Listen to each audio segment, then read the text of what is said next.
why don't you kind of just introduce yourself and talk about Barlingual and kind of what you're doing first while we're waiting on Marco. Okay? Perfect. So my name is Facer Stone. I am the owner of Barlingual. We have Abby Ritchie here. She's going to wave at you. And she's a consultant and partner for this project. So the idea behind this project and what we're trying to do here is make this project, what do you call it? Most bars right now, they're intimidating the guests. Menus are getting too long, there's too many ingredients, there's too much of the facade, and people are jumping hoops to give you a cocktail, or the wine lists are getting too geeky. When you get a Chardonnay, you get something that tastes like a Pinot Grigio and there's an explanation behind it. So we're here to simplify everything, to make it comfortable on both sides, for the bartender, for yourselves, and also for the guests. So to avoid any rough edges or miscommunication or over-explaining the experience, and just rather taking it in and having something that's cohesive.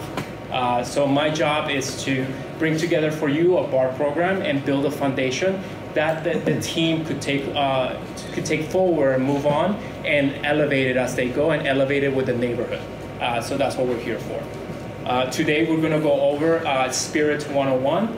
We're going to show you all the cocktail menus that we have. We're going to go over the spirit list, and we're going to be doing a little bit of a tasting. Our program is going to be mainly agave driven. That's what everybody's drinking now. We just had a conversation, like, if you don't have Casamigos and vodka, then you're never going to be successful in this side of town. So we're going to go with the flow. We're going to give people what they want, but we're going to have the knowledge behind it. Something that I live by: you are all real estate agents. Every chair that you have given a house. How much you want to make from that real estate is up to you. So I'm going to give you the knowledge for you to make as much as you can, so you could take as much as you can home. And at the end of the day, we're here to make money. We're here to give people an experience and to have a transaction that's seamless. So I'll give you those tools so we could make that happen. Yeah, and really quick, listen, this isn't just relative to servers and bartenders. This is, I know a lot of you have, the expectations for advancement. You really want to put in the time and grow. This is great for you guys in all areas when we go into these tastings, to take advantage, to ask questions, to take notes, okay? You get what you get out of it, okay? Only by really putting forth the energy, okay? So you need to make sure that you're asking the right questions. Closed mouths don't get fed, right? Okay, so you need to make sure that you're involved, all right? Why don't you talk about some of the places that you've consulted on before, you and Abby? So in the past, we have done Madre. It was this 1,500 square footage location. The owner won their liquor license. The first bottle he got was Jose Cuervo. He was really excited. We had this conversation that because he was Oaxacan, he wanted to introduce Mezcal more into the market, because everybody was very afraid, and it's like the ugly child. So we had this conversation. We have the belief of, like, you have to go in, even if you're scared, and go big or go home. So I put 151 types of agaves behind the bar. We only had at that time one bottle of Grey Goose to test out the market. That bottle never sold. The people came in for an experience. The menu started with 30% tequila, 30% mezcal, 70% tequila on the cocktails, and 3 months later it was the other way around. It's mostly mezcal. So it was a good introduction of, like, people are willing to take something if you present it the right way. That venue bought a 7,000 square footage. We went even bigger. We said, how come we can't be the biggest mezcaleria in the whole US? Said, if you could do it, why not? So then we put 400 types of agaves behind this bar. We also created a menu, a Bible that was very comprehensive. We created tasting 1 ounce pours and 2 ounce pours, so the guests could be their own master taster. So people didn't have that experience of, like, ooh, I don't want to ask for the price, or I don't want to ask too many questions because I'm a little shy, or I just don't want to be made fun of, or this could go either way. So we gave people the information. Also, the bartenders had the access to information as well, and the waiters as well. So it was an easy transaction for everyone, and it was very enjoyable. From that, we also did the Wallace Annenberg Center for the Performing Arts. It was a venue that was on the negatives. We took a space and made it into a bar with recycled glass. They paid $200. I created a bar for them. I always say, give me a wall and I give you a bar. And now they're profitable. We had this client for 2 years, and we've done Ancoderos, we did Chaya, but it got sold. We've done multiple things. But yeah, that's an overall. Great.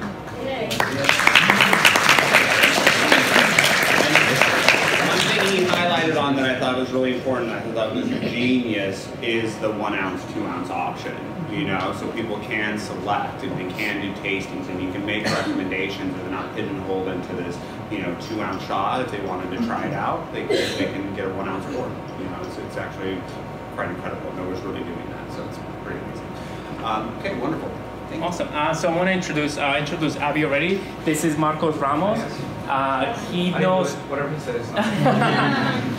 We have worked together in the past. He opened Scopa Italian Roots, then went on to open Dama. He's one of the first people that introduced good tequilas into the market, and that taught a lot of bartenders, including myself, of of what to serve people, how to serve it, how to enjoy the industry, and how to take this as a career and elevate yourself and elevate the industry with it.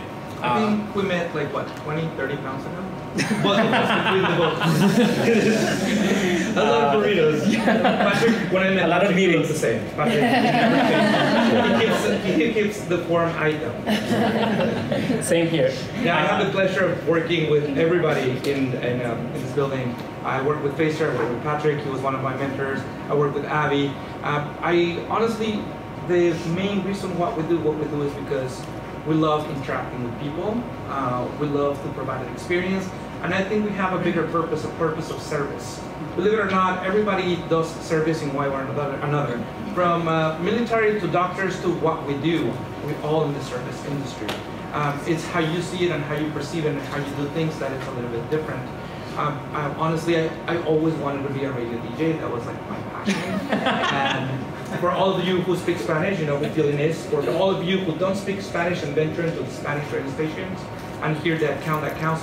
Hola, una canción. That's the guy that I wanted to be. But then I discovered that at the end of it all, I did a little bit of an internship. I talked to the people at the radio station, and they said, you know what, I don't do what I want to do. They tell me what time to talk, what to say, and what not to say. What are you doing right now? I'm like, well, I work in a restaurant until I get a real job. And the girl looked at me and said, there's nothing more real than what you do right now. You have direct impact on people every day. I talk to a microphone hoping that someone is going to be listening for the next 3 to 4 minutes and I'm going to catch their attention. You have the power to make someone say. And now think about this. You guys are going to be working at the beach in Venice Beach. How many people in the world would like to be at Venice Beach? You don't have to go to work, you guys get to go to work every day. When you have a bad day, just think about that. Go in, take it all in, go on the terrace, look at the ocean and say, hey, I got to go to work today. So this is what we do, and we do it because we love to do it. I don't think this industry is for everybody, but for the few that are here, I think you guys are going to have a great time. It's a lot of learning, and trust me, there are going to be days that you're going to want to shoot yourself on the foot.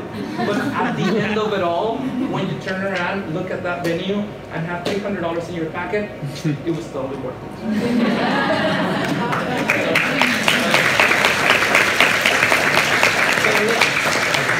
Let's get into alcohol. We have a lot of alcohol for you. Please be responsible. This is all taste. I also want to introduce you to my friends. They're coming all the way from Mexico. They think that it's very... They think it's very important to know each one of you because you guys are going to be carrying their tequila. It's a family-owned brand. He's the second generation making tequila. So he made the trip from Guadalajara to Los Angeles to meet you guys.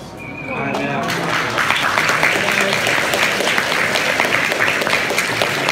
you guys can tell all of your guests, I know the owner of this brand. I got to meet him. You can say that nowadays. Yeah, I met George Clooney the other night. So let's get going. What do we have? Perfect. Let's do the first slide, please.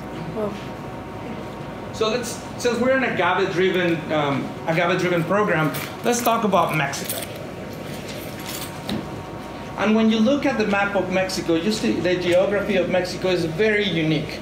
We are a little bit on the corner on the top, you don't get to see much, But we believe that the Aztec culture came from somewhere in western United States, California, Arizona, and New Mexico. And because of the language that we speak, the Nahuatl in Mexico City, and the facial, I mean, the guys from the casino look a lot like me. We look a lot like the tribes from Southern California. If you look at the map and you see the trail of the agave coming down into what is Mexico City and Oaxaca, you see that these were tribes that were roaming around Mexico, and they went along the Sierra Madre, where you see a lot of agaves coming down until they settle in the middle of Mexico. Oh, thank you. So here we are. We ended up over here, and some of us went down here. Okay.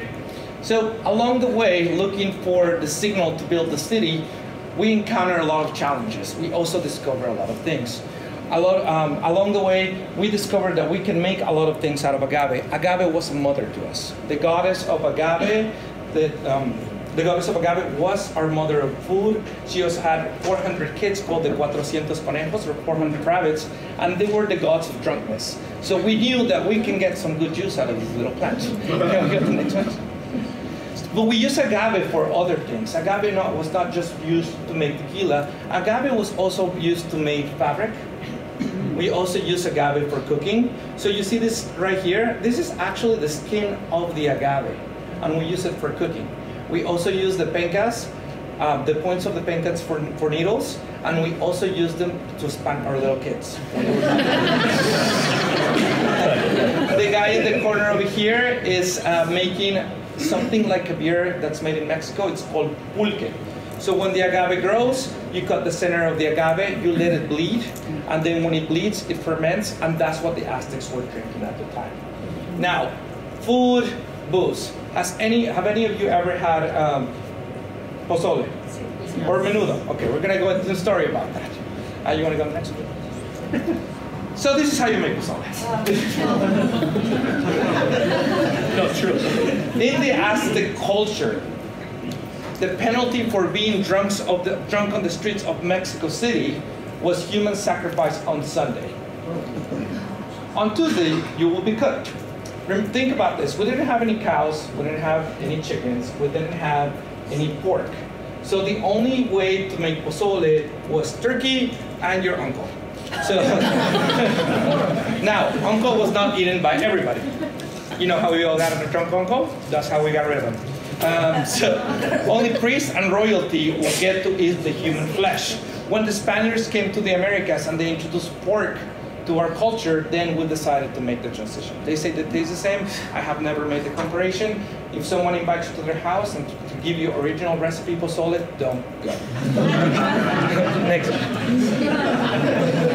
So agaves.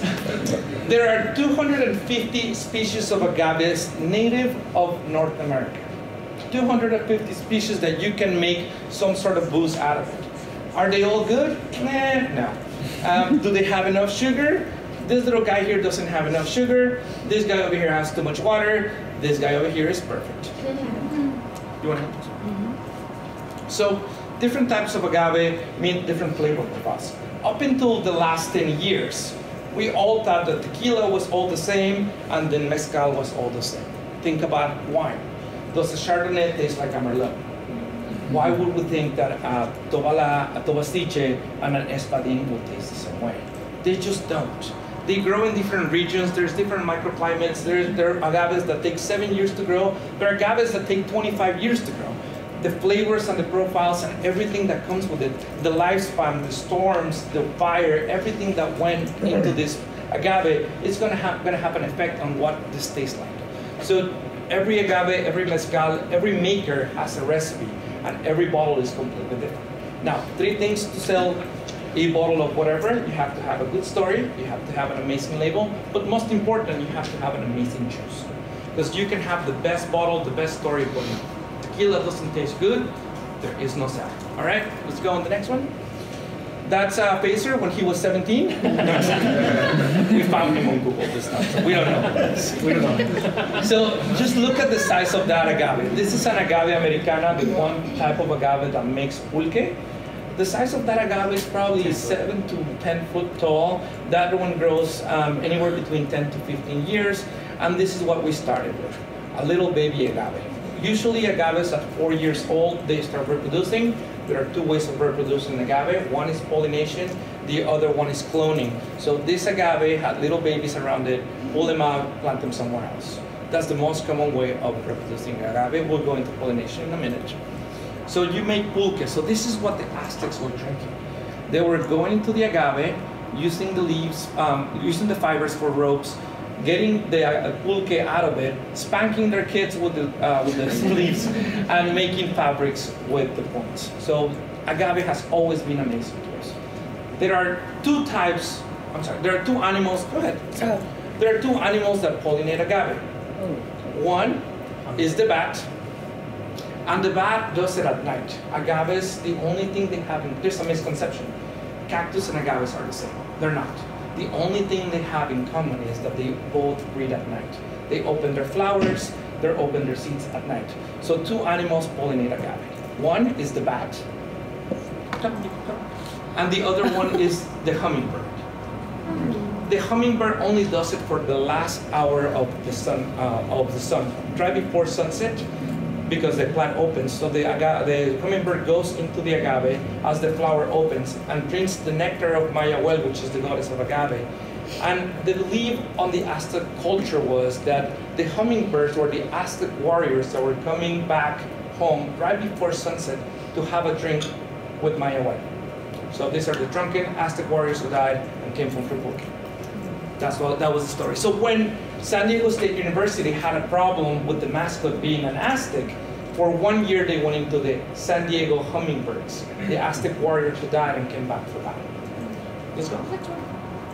Now, remember the map we saw earlier? We don't only make tequila in Mexico. We make other spirits. The problem is, tequila is the one that gets most attention, and so todo no one talks about it. We also have bacanora, we have tequila, we have raicilla, we have other types of spirits. Tequila is probably the most known around the world, along with mariachis, and what else is extremely Mexican? Tacos. And most of these things develop in the central area of Mexico. You see where the red dots are right here?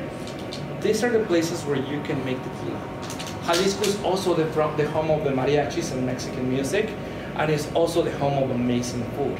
So within Mexico, I believe the heart in Mexico is in the center. Not because it's in the center, but because what culturally has afforded to humanity. So right here, number one is Jalisco. All of mariachis come from Jalisco. If they're telling you they're from somewhere else, don't hire them. And then we have Mexico City right in the center. And then there are 5 states that can make tequila, but only 5 states in Mexico.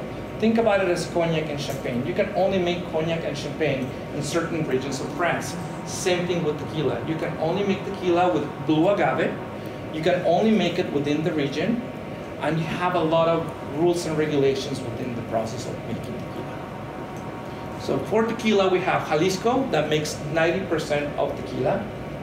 Michoacán, mostly growing agave. Tamaulipas, on the completely other side of Mexico. They got away with it for political reasons. The president at the time, when the appellation of origin came on board, was related to the guy who owned the distillery. So that's how they got away with that. But in reality, blue agave only grows on this side of Mexico. And then you have Guanajuato and Nayarit, where all of the organic agave is growing today. Now with Mezcal, we have more states. We have just added Puebla. Mezcal just became trendy about, what, 10 years ago? It started last May. So if you look at the history of alcohol, we go back just to the 1980s. What were people drinking in the 1980s? Anyone go? Gin. What? What? No tequila. I mean spirits in general. Scotch, but mostly rum. Mojitos, piña coladas, daiquiri, the golden age, the golden age of TGI Fridays, the dark ages of craft cocktails. After the 80s, everybody went into vodka. Sex in the City, Everybody was drinking what? Cosmos. Exactly. At the end of the 90s, people got tired of drinking rum and drinking vodka. They turned into tequila. The late 1990s, 1999, beginning of 2000, everybody was drinking tequila. Now you go into 2010, 2011, everybody's ready for the next thing. What was the next thing? Whiskey. Whiskey. Small batch whiskey. What happened at the end of the 2010, 2011? I'm ready for something else. They couldn't keep up with demand. No. The economy collapsed. Oh. So everybody holding to their money and said, we're not going to do any marketing money on this. We're not going to launch any new brands. We're not going to do anything until the market recovers. But people, you and I, got tired of tequila. And then we started asking the question, so what else do they make? Do they only make tequila in Mexico? And that opened an opportunity for mezcal. Mezcal is the grandfather of tequila. Before we had tequila, we had mezcal, but nobody knew about it until a really weird man went into Oaxaca and discovered mezcal. His name is Ron Cooper, and he came up with this brand called Del Maguey. I think it's the most famous green bottle you see behind every bar every now and then. Del Maguey was the opening for mezcal to the world. He took mezcal and took to France, brought it to the United States, and people started taking mezcal serious. Now, does tequila taste like mezcal? No. They come from the same plant. It's the same process. Why don't they taste the same? Process. Exactly. Also, think about Scotch and American whiskey. Same process, same thing. They taste completely different. Different regions, different ideology, different method of spirit. So let's go into tequila really quick.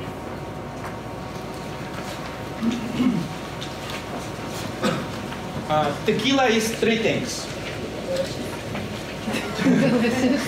And now we know the drink. Tequila is three things. Tequila is a town. There is a place called Tequila. It's in the center of Mexico, in the heart of Jalisco. And Tequila is a place, it's a beautiful place. You see on the back the volcano of Tequila right on this slide. And what you see is that this volcano exploded about 1 million years the way Mount St. Helens exploded. So the half of the mountain was gone, and then all of the ashes went into the valley. All of the dark flavors of volcanic soil went into the sand, and everything is reflected on the flavor of tequila from tequila. Tequila means where people bleed and where people sacrifice, not for the reasons that you're thinking. People. Tequila means people bleed and where people sacrifice, because the obsidian in the town of Tequila is so prominent. When you walk barefoot in the town of Tequila, you're gonna cut yourself.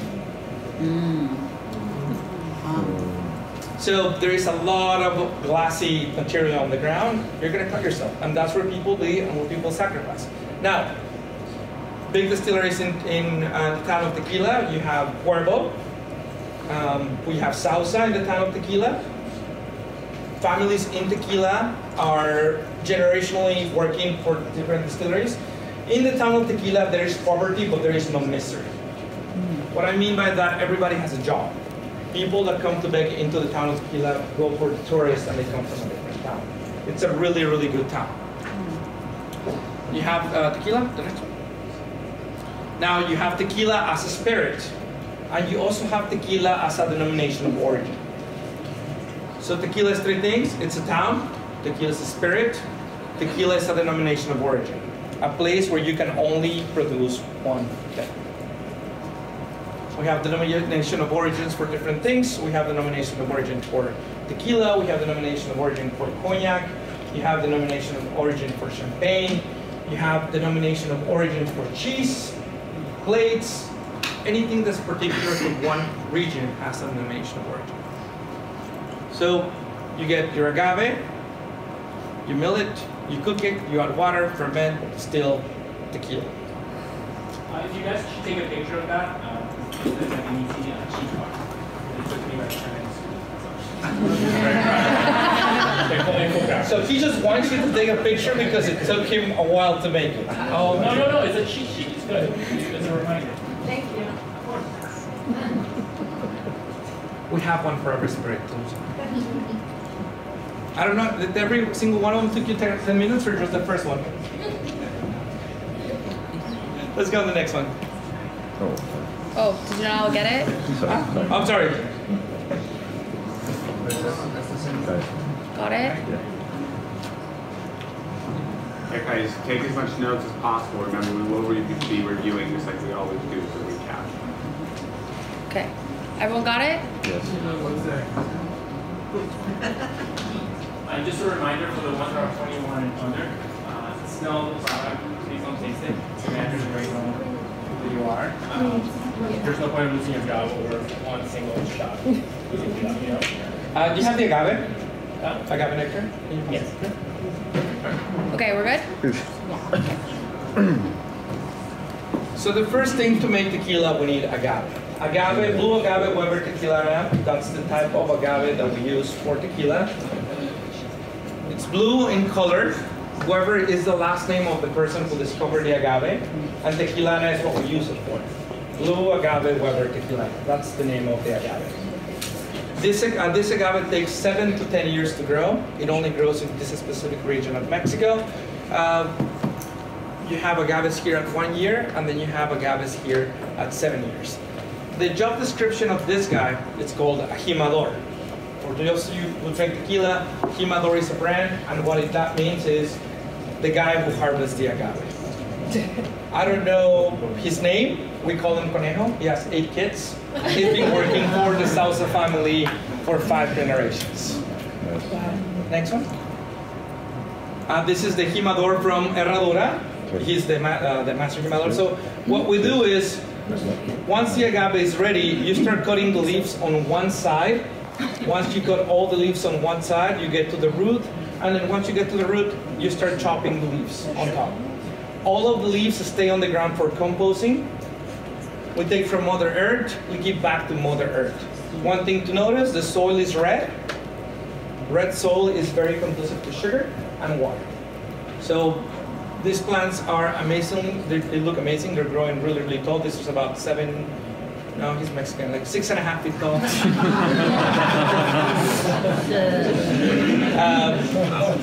And these are beautiful examples of our agaves. So now, this is the agave arriving to the facility.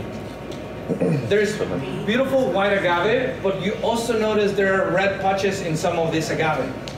The redness on the agave means it's extremely ripe. When you think about grapes, when is a grape the sweetest? When it's almost a raisin, right?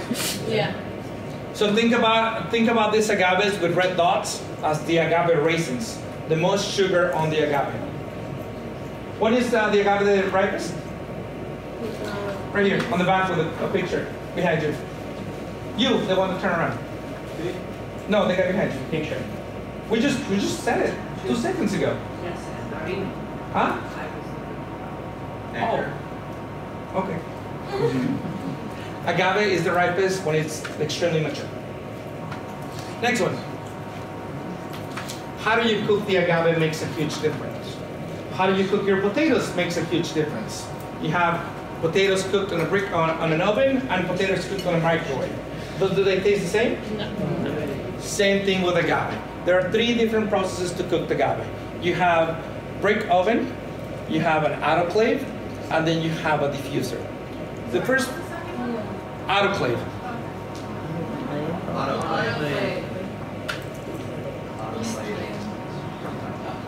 Think of it as a pressure cooker, if it makes more sense for everybody. Diffuser. The third one, the diffuser. First one's a brick.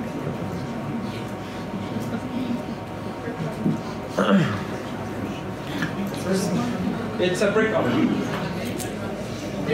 So you don't use any of my leaves? No, they stay on the ground for composting. So think about it this way. Oven, express cooker, car wash. And also the method, it becomes more efficient as you go. So who makes tequila here? Tequila man. Who makes tequila here? An engineer. What's the job of an engineer?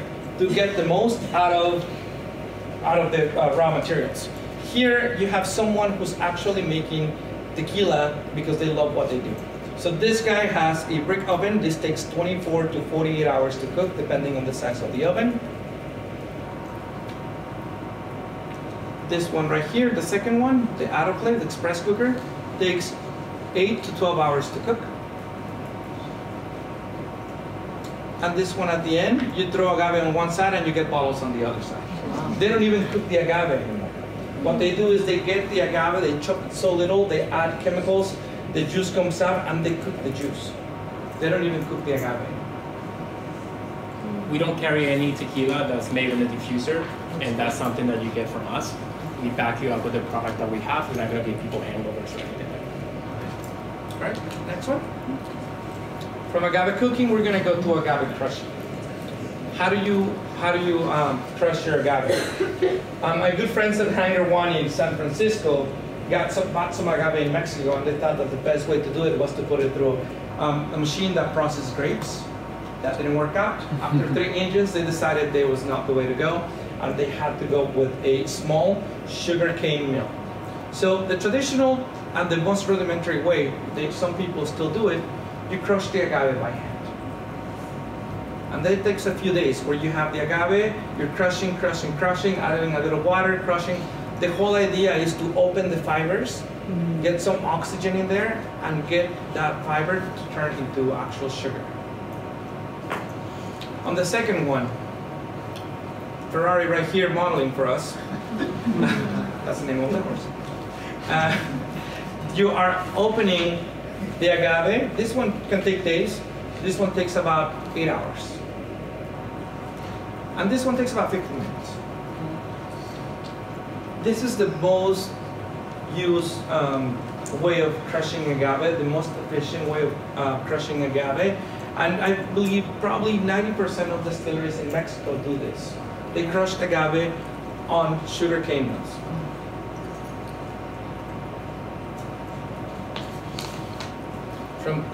What was the second method? What was that called? This is called tahona, T-A-H-O-N-A. On the tahona process, you get a gigantic stone to crush the agave. Some are pulled by mules, horses, or tractors. And the one in Patron Tequila today is automated, and it's actually really cool. They wanted to keep that flavor. So now, what's the difference between all of this is, let's go back and think about grapes. Have you ever seen people who crush grapes with their feet? Yes. You're talking about first pressed juices, which are the most flavorful. Is it the most delicious? For some people it is. Is it the most sanitary? If you like cheese. Now, the second way of doing this is with the tahona. And this is the way most mezcals are processing their plants, right? Their agaves right now. So you got your agaves, you cook them, now you need to get that agave nectar out. Does everybody has agave nectar in front of you? Smell it. We're sharing between like 4 people, so just pass it along. We don't want to share cooties, I just want you to smell it.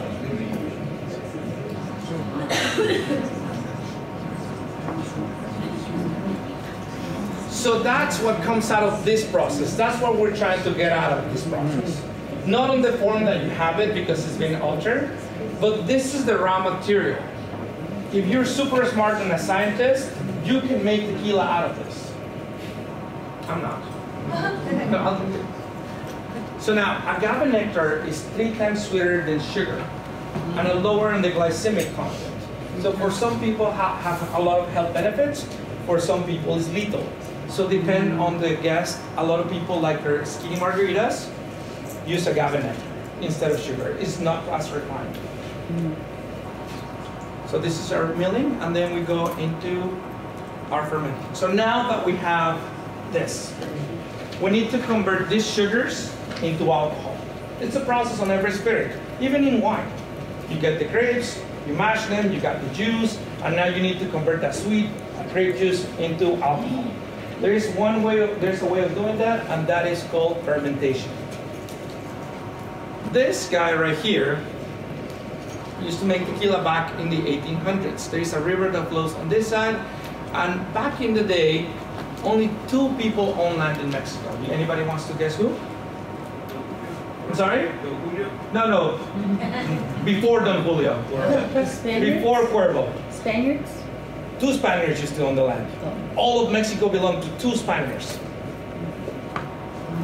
The King of Spain and the Catholic Church. Wow. It was not like in the United States, you put your stakes, you keep everybody out, this is my land. No. Over there is everything had to be approved by the King of Spain and the Catholic Church. So this guy was making tequila, and he had these holes, and he was crushing his agave, fermenting here. And if the monks came by, he would cover everything with earth. There's nothing happening here. And then when they left, they will keep on making tequila. And that's one of the oldest distilleries in Mexico to date. And then here is the technological revolution. You see the technology? Oh, yeah. So you have fermentation on wood vats. Yes? What's the location of that distillery? That one is hidden in Arandas. Arandas. It's around the corner from Volcano Tequila. It's hidden somewhere underground, and they have a really fun story. Their biggest enemy is Cuervo and Herradura. They used to make Cuervo. They have a document that predates the one from Cuervo. So they're the oldest distillery, but historically, Cuervo wants to take that certificate and carbon proof it against theirs. And you know that once that document leaves the hands of this poor man, it's never going to come back. So rather than change history, what they're going to do is they're going to just keep on fighting the fight underground. And then they also have a huge enemy on Herradura. They used to make Herradura tequila, and now they don't make it anymore. And they want to make their own tequila that is called the wild horse that does not need a Herradura. I mean, you want to make enemies, that's one way of doing it. And then, yes, Arandas? Arandas. Arandas. And then right here we have fermentation vats. Just like vintage beer, just like cognacs, we still do fermentation in wood. A lot of people use this wood from Jalisco called, I forgot the name of the wood. But it's pretty much a pine. We don't use the one from Michoacan because that's where the monarch butterflies live. And you don't want cross-contamination for butterfly dust. It's not a good thing. And then the modern way and the most efficient way of doing it is stainless steel. And the reason why we went from this to this is this cost about $3,000 to make and go bad within the next 2 years. This one is about $3,000 to make and it will never go bad. The one plus thing is that you can keep consistency on this. The one unique thing about this is that open air and everything that grows around it is going to have an influence on your juice. So if you're looking for something that is a top of the line, very unique spirit, you go this way. If you need to make a lot of tequila because the market demands it, you go the other way. There is no right or wrong way of doing things. Everybody has a specific flavor. If someone comes to my bar, they sit down and they want to drink Cuervo, I'm not going to give them face because I don't know if they are connected. If that shot of Cuervo is connected them to their grandfather because their grandfather used to drink Cuervo, that's why I drink Cuervo today.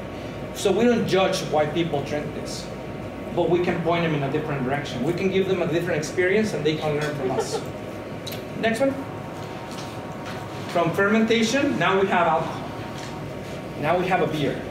How are we going to refine that process? How are we going to make tequila? From fermentation, you go into distillation. Distillation is the process of separating water and alcohol. You get the mash, you boil it. The first thing that's going to evaporate is? The water. Alcohol. You're right. So the alcohol evaporates, goes up here, goes down here, cools down, and it collects on the other side. For tequila, you have to do 2 distillations. The first time you go through here, your tequila is coming out at 25% alcohol content. The second time you go through here, your tequila comes out anywhere between 46 and 65 alcohol content. Now, our bottles of tequila are 40% alcohol. How do I bottle this and make it 40%? Add water. Add water. it's really important to know where your water comes from. If you're using water from your property where you made a hole and you have very delicious water, it's going to give you a very delicious flavor. If you use tap water from LA River, it's not going to be as good. So water is a huge factor on how you make these things. So we went from agave, we harvest, we cook it, we crush it, we ferment it, we distill it. So the difference between tequila and mezcal. So tequila does stainless steel and copper. Mezcal could do copper and a clay pot. Okay. So that's two differences, just to start getting to know the difference between them. Also, fun fact, the reason why we call things spirit, can I show you please? Right when you distill things, the vapor that goes up, it looks like a spirit. So that's what people named it. Same thing as proof. Back in the day when people were couldn't tell, people were bootlegging alcohol, right? And in order to know the alcohol content, they'll say, prove it to me, so they'll light it on fire. So nothing that's under 50 ABV will light on fire, anything that's over will do. So that's a way to tell if it's a juice or bootleg. Yeah. All right, let's go to the next one. Yes, question. Kind of backtracking a little bit. Oh no, we can't backtrack no more. You already left, girl. Just a little. Go ahead. So when you were saying not many distilleries or people use diffusers, would it be like bigger companies Yes. that are trying to pump out high volume that are using diffusers?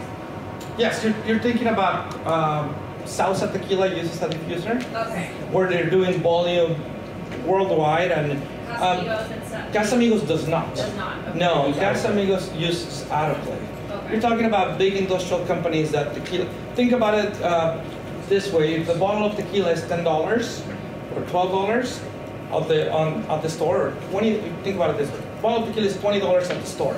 The store is making 20% of that. The distributor is making 20% of that. The taxes are $3, and the big house is making 50% of that. So the liter of tequila costs them $1. What costs $1 nowadays? Yeah, that's what you're getting. Anything that costs $1. Also, with the diffuser, you can make up to 15% more with the companies with the autoclave will do. So 15% more production on billions of dollars. So it's efficiency again. Yes. Are you backtracking first? With that, I always had a question about agave versus maguey. Is there a difference? No. Maguey's are agaves. They're just, the term agave comes from Spanish language. Maguey is nuevo, a term of terminology. And a lot of people call agaves. If you go to Oaxaca today, they're selling you magueyes, or they sell you mezcales. Hey, how many mezcales can you sell me? If you go to Mexico City, they'll sell you magueyes. And there's famous songs, En la penca del maguey. Can I get the number? Yes, miss. Do you like George Clooney's tequila? Do I like George Clooney's tequila? I like George Clooney. I like Cindy Crawford. I like George Clooney and Cindy Crawford. They're amazing. I've never seen them make tequila though. George Clooney used to love another tequila called Clase Azul. Beautiful white bottle with it's a beautiful bottle. It's a long, tall bottle that is made with white and blue. He loved that tequila so much that he wanted to buy the brand. The guy who owns the brand says, my brand is not for sale. And the guy who makes the tequila for that guy said, I'll make you your own tequila. So it was coming out of the same distillery that Casa Azul and Casamigos comes from. So it's the same sugar content, the same sweetness. So you see a lot of sugar trucks coming in, empty trucks coming out. So that's just, again, you know. So do I like it? It's a particular profile. The American palate is very sweet. We like sweet things in America. Also Hispanics. We like Slurpees. We like Coca-Cola. Our palate is really sweet. So the profile for that particular tequila is sweetness. And this is coming from if you drink a tequila from the late 90s and if you drink a tequila from today, they're going to taste completely different. One was based on the consumer that was coming from vodka. The terminology there was, I want a really smooth tequila, but that they meant a tequila that tastes like nothing, more like vodka, less than tequila. And today, a really smooth tequila is something that is sweeter, that reflects the flavors of small batch whiskey. So that's where we're going. We're going with the trend. There is no right or wrong recipe. And the same tequila that you bought in 1999 and the tequila that you're buying today, they taste completely different. Every master distiller is a bartender. They make their own concoction. And not all of them are good bartenders. I'm sure you know really bad bartenders too. So these are the agave fields. You look at the soil, beautiful red soil. Aerated, you see all of these little fibers. These are the fibers that we use to make tequila. They go back into the fields for composting. You can also make cookies out of it. You can also make shoes out of it. You can make a lot of things out of agave fibers. And little by little, we're trying to find more things to do with agave fibers so we can get better at what we do. We're washing the bottles for La Tarea. Beautiful picture of that. And then we're gonna go into the aging of tequila. I want you guys to take a minute and smell the tequila that you have right in front of you. The white tequila that's right in front of you, I want you to smell it. What does it smell like? Anyone goes? Hibiscus. Hibiscus. I mean, if you're from Alaska and you tell me it smells like wild doodle, I will believe you. I never smell wild doodle. So, angel tears, Jesus farts, whatever you want. Go. Citrus. Citrus. Good time. We found the second person that drinks the most in this venue. Okay. Yes. I want you to grab your glass of tequila and if you have the chance, smell the agave nectar side by side. Yeah. This is the raw material before we process it. This is the end product after distillation. Can you smell them? Can you smell a little bit of the agave nectar on that?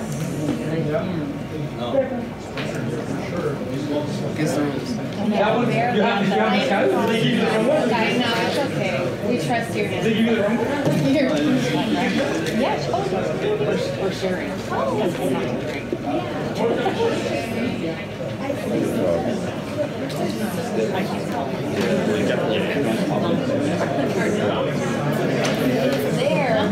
So we have citrus, we have hibiscus. Where do you think the flavor of citrus come from? Where does citrus come from, did you ask? The flavor of citrus, where do you think it comes from? Like lemon trees or lime trees going. You have everything that's growing around, and you have an arid soil with a lot of limestone. Everything in the process makes a difference on the end result of the flavor. You have the hibiscus flavor. I think that she's referring to the flavor, to the smell of agave nectar. Agave nectar and hibiscus, once they're sweetened, have the similar herbaceous sweet notes that are probably reflected on the tequila. So everything that you're tasting is part of the process. The yeast that we use for the fermentation, the grades of the distillation, the water that we use to bring down the tequila from 55% to 40% has a say on the flavor of the tequila. Anything else that might have a say on the flavor of the tequila? Anyone, anything? No? The water, the altitude, the climate, The weather. the climate.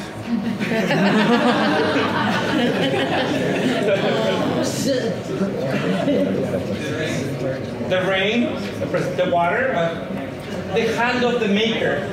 Who is making your tequila and what do they like to drink? What are they trying to emulate? So every master distiller has a spirit of something they admire or they like. And at the end of what they think is the best expression of the product, that's what's going to taste like. So now you have weather, water, you have the agaves, you have where the agaves grow, the terroir of the area, and you have the hand of the maker. They are all equal. They are all as equal in importance. So now what you're tasting right now is Tequila Tarea. I'm gonna let them tell you more about their history because this is a story that you guys can tell your guests. So please, tell us a little bit more about Tequila Tarea.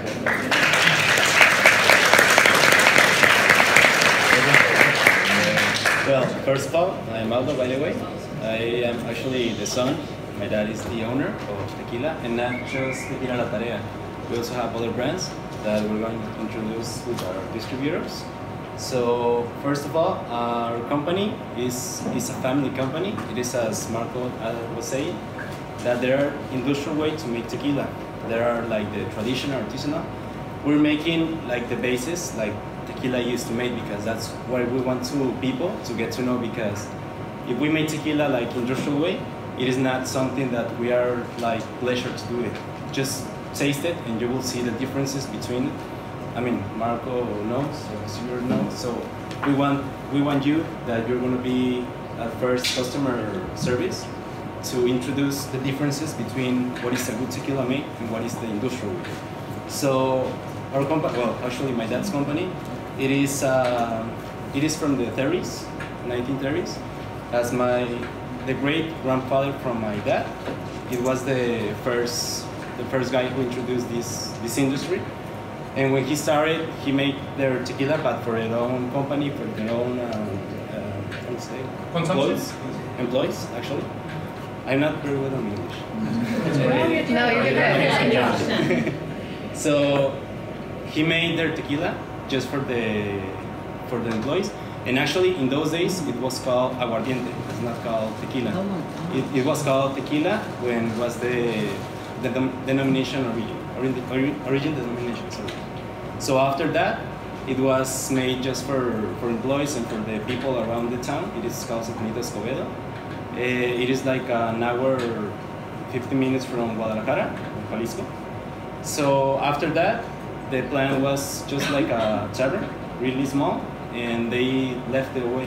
So when my dad was invited to an association with the owners, it was like returning the business. So he started, and when he knows the history and the great grandfather was from my dad, so he started to pushing out everything, and we started to invest in different brands and everything. And actually we have another brand that is called Don Anselmo, and that's why the name from the great grandfather of my dad. That's like the premium one for us. And the one that is from the well, it's the one that you're drinking, that's tequila La Tarea. So La Tarea means homework. Yes. So if anybody has to do their homework, that's one way. And actually, the first, that's why the name from La Tarea, it was because in the fields, it is known in Mexico, that's called when it's the harvest guy, or the guy from the fields, that are going to work in the field. They tell like the guy that is in charge of them, they say like, hey, this is your homework, it's called, this is your tarea for today. So that's why the name for tarea, that's why we wanted to reproduce that name actually. And it's also for homework, as school, whatever. I mean, that's just marketing, whatever you want to say, it's good for us. I'm sorry, I wasn't prepared, but I don't know if you have any questions about it or something else that I can help you. You mentioned a location, Avejo, something Avejo. You remember saying? Can you go back to the first slide on Mexico? The town. Where you are? San Juanito Escobedo. San Juanito Escobedo. San Juanito San Escobedo. Juanito de Escobedo. Is the town actually? So we are here. Jalisco is in this area. So the volcano of Tequila is here. It's on the opposite side of the volcano of Tequila. So this is about 2.5-hour flight, or 5 days in a donkey, depending on the speed of the donkey. Go back to the tequila one. The one I was just on? No, go back. The tequila town? Tequila town, yes. That's where they started. So this is the town of Tequila. We are facing this side of the mountain in Tequila, but if we were in his house, we'll be facing the other side of the mountain. So this side of the mountain, that's where the explosion happened. All of the ashes, all of the dark flavors from the volcanic ashes came into the town of Tequila. Tequila from the town of Tequila is more volcanic, darker flavors. Tequila from the opposite side, they didn't get all of that smoke. It's a little bit different. It's a little bit sweeter, brighter, more tropical notes. You got this hibiscus, you got the mangoes. Those are the flavors that you're gonna get where the explosion did not have any effect on the life. Great. I think you had a question over here. What was the original meaning for tequila? Before let's go back before that. When the Spaniards get there to Mexico, the first thing they do is they distill what the locals are drinking, and they made blue wine. Before it was called tequila, before it was called mezcal, before it was called anything, it was called blue wine. high concentration of methanol on it. It was blue. It was like drinking gasoline. So they have this beautiful blue wine in copper glasses, and they think it tastes like grappa. 3 weeks later, they're going blind. They're taking the blue element out of the distillation process, and they keep the heart. And that heart was called vino mezcal, wine of mezcal. So the wine that came from the mezcal plants. So you're saying that that was the Spaniards that started doing that? We didn't have distillation that is written in our history. Yeah. We created cereal and beautiful pyramids, but we didn't get that far on distillation. Was there any other kind of like drink that they were buried, or like kind of like a chinchao? So they had the pulque. They had the pulque. And then in Jalisco, there was a huge storm, and it burned a lot of agaves. Cooked the agaves. And then the locals found out that they can actually cook the agave, ferment that juice, and they called it aguamiel. So it was fermented agave nectar, honey water. And that's what the Spaniards took and distilled and made beautiful blue wine. And then they couldn't see what happened after because they were blind. But their kids got to drink mezcal. So they got mezcal during the Revolution of Mexico in the 1920s. We wanted to take Mexico back because it was going very European, and we wanted to show the world what was the best spirit of Mexico. So the different armies from all around Mexico were trying to race to Mexico City and take power for the whole country, and they wanted to bring the best spirit with them.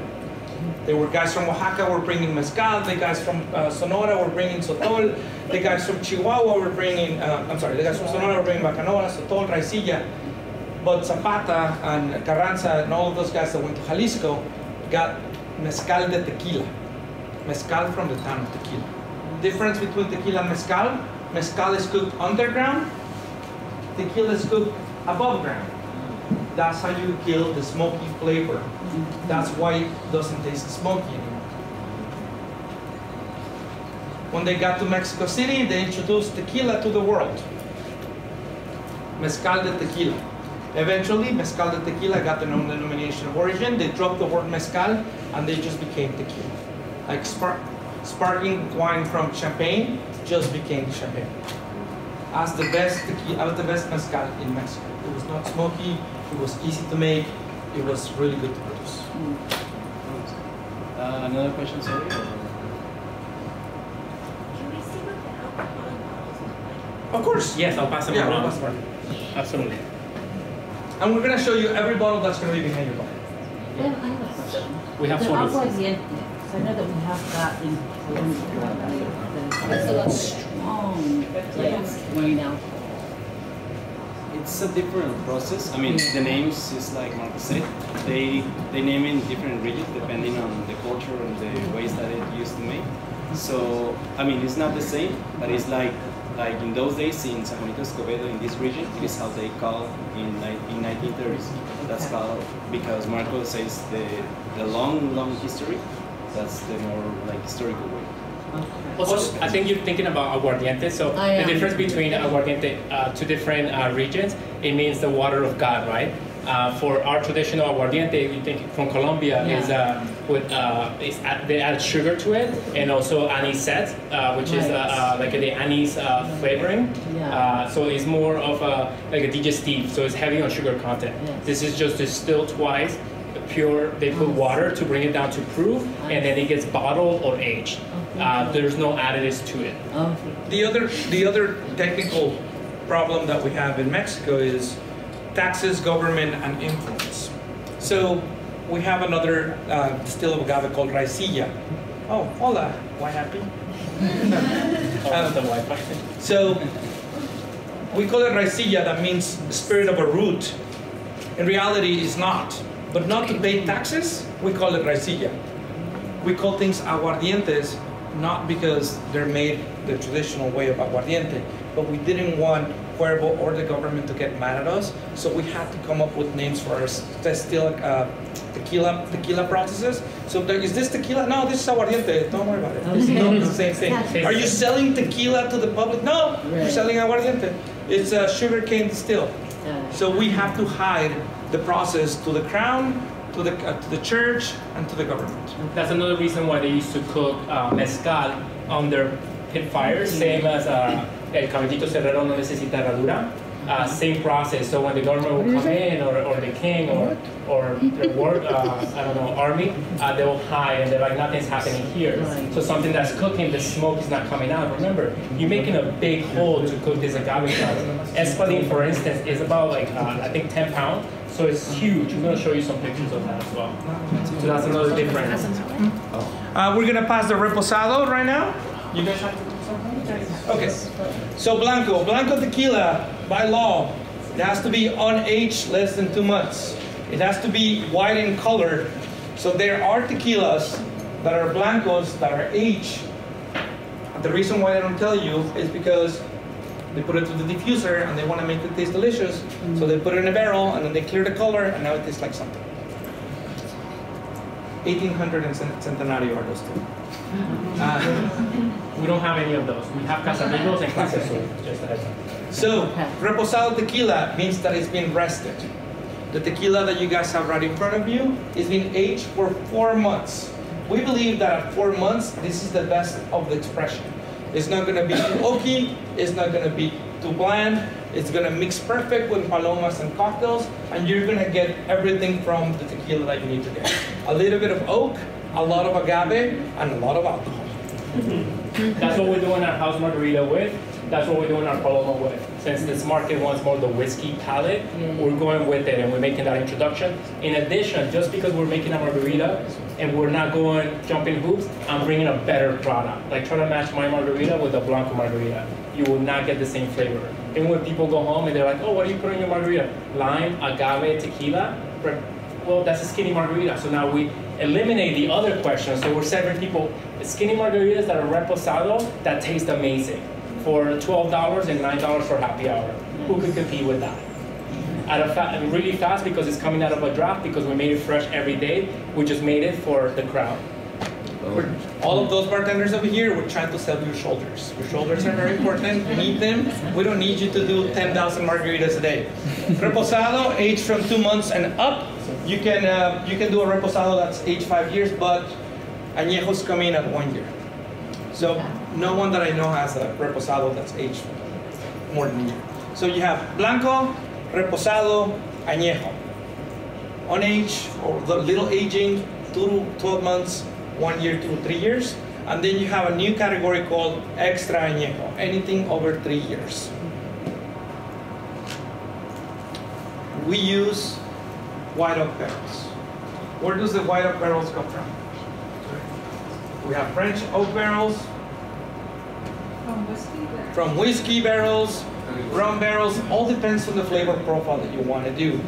We started using American oak barrels reused from whiskey in the 1920s. What was happening in the 1920s? Prohibition. Exactly, prohibition.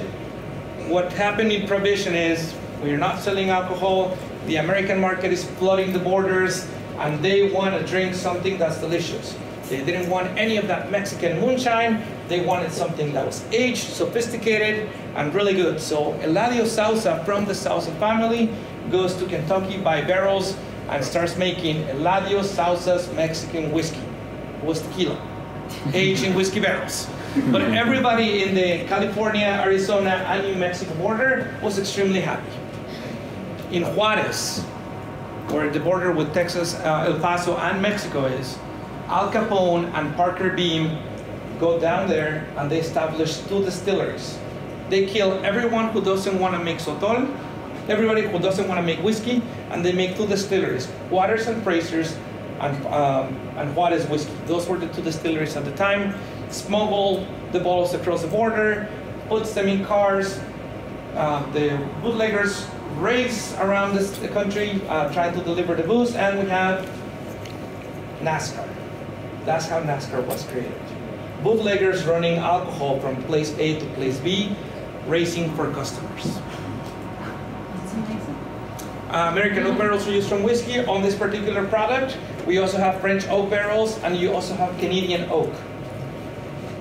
New and used. Next one. and this is La Tarea. Does anyone have any more questions about this particular product? I forgot another thing just to say. All the agave that is from all the products, it came from origin. They're from, yeah, because many distilleries, that's another thing, that they don't have enough raw material, so they have to outsource. Yeah. So. Any other questions? Sir? Can you buy it in a store? Excuse me? Can you buy it in a store? Yes, to answer that question, yes. From the distribution point side, we are expanding distribution across California and nationwide in the next 6 months to 12 months. So it just depends on what region of city you live in. Yeah. I make it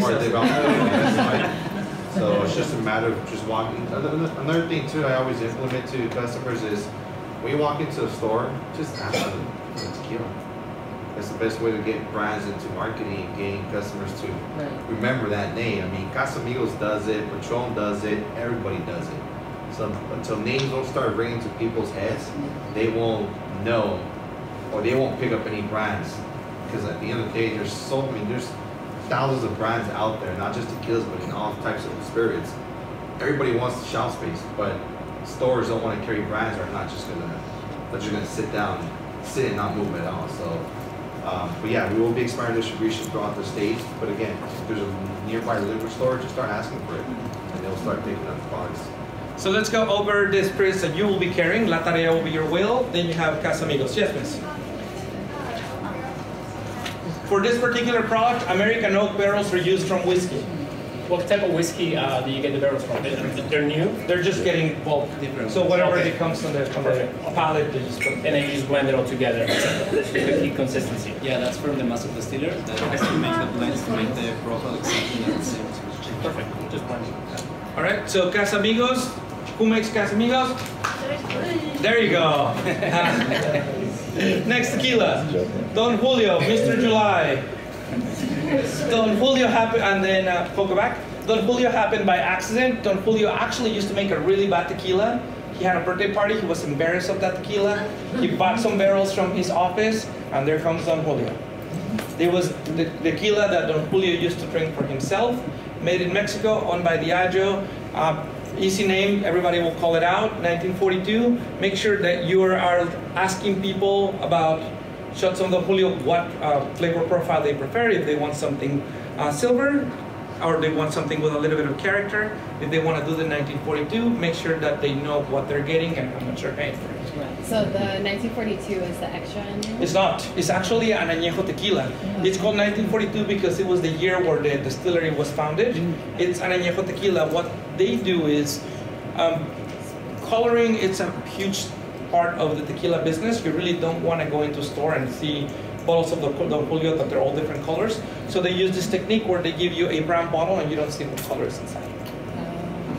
Can you actually go into the flavor differentials between the Certainly. So Don Julio uses brand new oak in all of their tequila. So they're not reused whiskey barrels. Brand new oak. So that's going to be a flavor profile that is going to be more wood-like and less sweet. So when you think of what's the cedar that you smell when you light up a cigar? That's the type of smell that you get when you open a bottle of 1942. It's a special product. Don Julio only had to master distillers, so there's only one recipe that's been replicated by the second guy in command. And this is what Don Julio thought was the best expression of tequila from around as there is. You have pepper, you have a cedar, and then you have tobacco flavors. Go from cedar, like wood? Cedar wood. Cedar wood, sorry. Cedar. No. The next one is? Yes, sir, on the back. Yes, that's what The approach is what, if for any spirit, now this is a rule of thumb that I use for any spirit. Ask them what they usually drink. You have a guest that never tried tequila, but what do you usually drink? I'm a vodka drinker. Would you give him 1942? No. You want to give them something that is less flavored, that is going to be more palatable to them. So they will if they like vodka, they go for a silver tequila, maybe chilled to cut a little bit of the edge of the flavor of the tequila, and they're going to be happy with that. If they're whiskey drinkers, you want to go towards wood. If they're cognac drinkers, you want to go more into a sweeter tequila. Same thing with rum. Rums are the same way. If you have a vodka drinker, you want to maybe mix a drink for them. But if they want to go into whiskey, you go into the Four Squares and the vintage rums and the rums with a lot of flavor. If they're cognac drinkers, go for something sweet. So depending on what they drink, same thing applies to beer, where you go from an IPA to a lager to something that's to a Hennessy. It all depends on where you are in your spectrum of flavor, and you try to relate that to the product that you're about to present.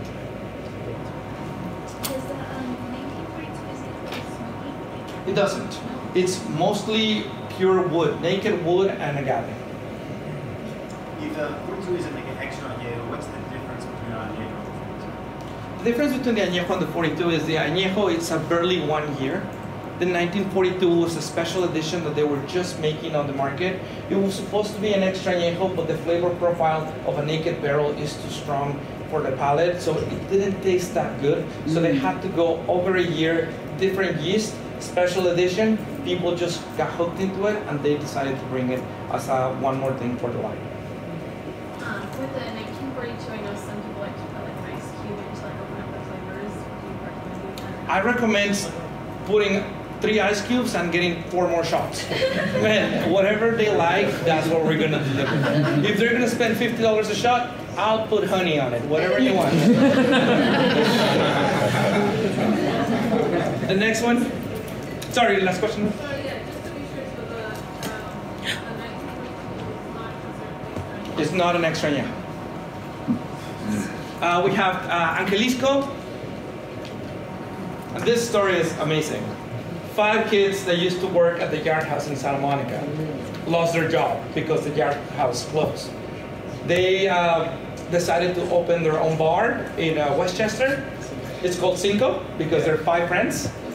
And then they were buying tequila, and no one can make the tequila they wanted to buy, so they made their own tequila.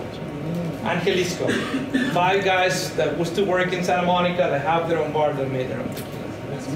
They're really nice kids, big supporter of those kids, amazing people. If you'll probably get them in, they'll probably come by. Arete. Go back. Arete from the town of Tequila, one of the oldest families in tequila, making tequila. Everybody in the town of Tequila was taught by the Cuervos on how to make tequila. Arete is the best buck for your money. Aged in American oak barrels reused from whiskey. This one in particular is aged on Woodford Reserve barrels. So the flavor of whiskey is there. How much is that going to be? Around 25 bucks a shot? At 25. Also remember, we brought the everything's supposed to be cost at 20%. So it means times 4. We brought it back to times 5. We brought it back to times 4. So it's super affordable, more affordable than anywhere else. Including in 1942, most places will have it for 50. We're having it for 40, and now it's $20 for a tasting. So if a party's having a birthday, throw it out there. If it's 5 people, $100. Boom. They chipped away from a bottle. So none of our bottles are going to be collecting dust. So I'll go into pricing because I'm going to show them the liquor cost next. Next one. Tesoro, Highlands, different elevation, just like Scotch. People in the higher elevation of Jalisco think their tequila has a little bit more sugar. Flavor profile is a little bit different. They make El Tesoro, one of the pioneers of the Highlands of tequila. This tequila is going to be a little bit sweeter than your tequilas from the valley, and also more agave flavor. Intensify the flavor that you have on your agave nectar cup. It's going to taste almost like that. This reminds me of like the tiki of tequilas. You get the pineapples, bananas, all those tropical fruits come out of this tequila, especially from that land. Next one. Tequila Ocho, same maker as the previous tequila, minimum aging. The one that's a reposado, it's 2 months. The one that's 1 year is 365 days. The one that is extra añejo is 3 years on the dot. Their focus is where we make the tequila. So if you look at it, these bottles and the labels resemble one of a bottle of wine. Every year they get their agaves from a different plantation, and they want to be the point of focus on the production. So this is they're going for the terroir flavor. This is the sophisticated guy that wants to sit down and enjoy and sip a nice tequila and look at the sunset and not have to worry about anything else. Tequila Fortaleza, the Sauza family making tequila again.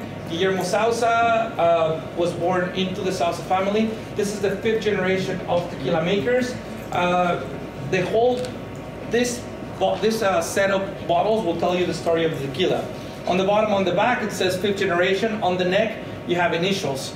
Have you guys ever seen a bottle of tres generaciones, 3 generations tequila? That's owned by Sauza, the brand. The Sauza brand is now owned by Suntory.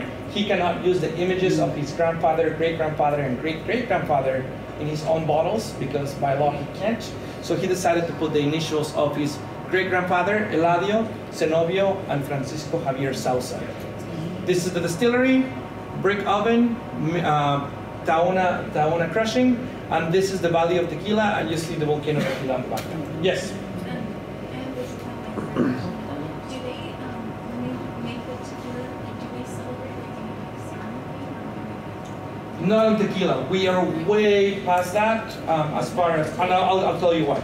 So we're way past that, but we're so industrialized nowadays that all we care about here is pumping product, getting it done. A lot of the traditions is still intact, but not on the tequila side, more on the mezcal side. And we're going mezcal right now. Next one.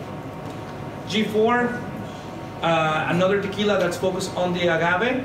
And then we have, this one is the Corazon. Yeah, all the by the Camarena family. One thing, if I could drop, we talked about water source. So the G4, they actually get their water source from their well. So you get that, it's almost like rainwater when you taste it. This is the best kept secret in Mexico. As far as flavor profile, Arete and Rey Sol, amazing tequilas. And these are the tequilas that I will start someone with the taste, with the 1 ounce taste, because the price is a little bit elevated, but once they taste it, they will never go away from it. This is an extra añejo, made in virgin oak in the highlands of Jalisco. The bottle itself was designed by a Mexican artist.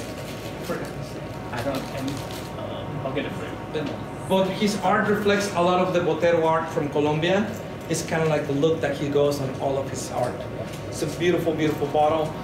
This is, how much is this going to be? That one, the bottle is about $250. So it's, I'm introducing extra añejos because I know there's a lot of ballers and people that want to be introduced to superior products. I told you guys a story about the Macallan 25 that I sold, so I'm going to teach you guys how to sell this as well. I think this one ranges about $75 for a 2 ounce and $35 for a 1 ounce pour. You guys are blessed to work in Venice Beach, honestly. This is the Silicon Beach nowadays. As long as you provide good service, guests don't care about anything else. Anybody here in this area goes from $100,000 to $300,000 a year on that's how much they make. And as long as they get good service, they don't need a tablecloth. All they need is a nice smile, a friendly attitude, and a lot of love, and you guys have an amazing neighborhood. Your neighborhood bar will be the way to go. You get a lot of tourists that will come for one-offs, but during those off-peak season, you really want your locals to embrace you. Yes. Oh, sorry. Next one. Siete Leguas, the original maker of Patron. Before it was Patron, it was Siete Leguas. Now Patron has their own facility, but this is what Siete Leguas got famous for, making amazing juice. They're still making it the same way. And these are your extra añejos. Pura Sangre, Fuente Seca, 345 and Reserva de la Familia. Best value tequila in Mexico for 10 years in a row. The price is actually about to go up by 50%. Ooh. I don't think a lot of people know that, so we're probably going to French up on that to keep that price. French oak. On this, cognac drinker will love it. Fuente Seca, very particular product. Not everybody has it. This is an 11-year extra añejo. If you could talk, you will be bugging us right now because you'll be 11 and very annoying. And then we have 3, 4 y 5. It's a blend of tequila that was aged 3, 4, and 5 years. It's an amazing blend. Pura Sangre, made by the same guy that makes this tequila. If you want to go, if you want to taste something not as expensive, you will go for the Pura Sangre. All of these tequilas, whiskey, scotch, cognac drinkers. Also, I'm going to add to that. Aging in Mexico, it's a little bit more of efficient, but also trial and error, right? That the consistency is not always there, as opposed to Scotland. Aging something for 12 years for them is nothing. from Mexico, aging something for 3 years, you know, sometimes you get it, sometimes you don't, so there's a lot of blending going on. This guy, Enrique Fonseca, he's known for having the best method and going above and beyond. He has tequilas that go up to 25 years, 30 years of age. So we're gonna carry a few of his expressions that could be 11 or 15 year, which you never get that on a tequila. You usually get that for Scotch. But for somebody that wants to try that experience and want to try something that's been aged for so long, that's going to be one of them. That not a lot of bars carry it because you just don't know about it. Partida by the Partida family, and then Clase Azul. Remember the story of George Clooney loved to drink Clase Azul? That's what he loved to drink. The bottle itself will sell. It's the highest bottle behind your bar. It's a beautiful bottle. It's not really expensive, and it's for the sweeter palate. Both of those tequilas. Let's go to Mezcal. So, do you want to take a picture of this because Glacier took them a long time to make it, and he wants it was really hard for Haiti Glacier to make this slide. Please take a picture. Same one, just without.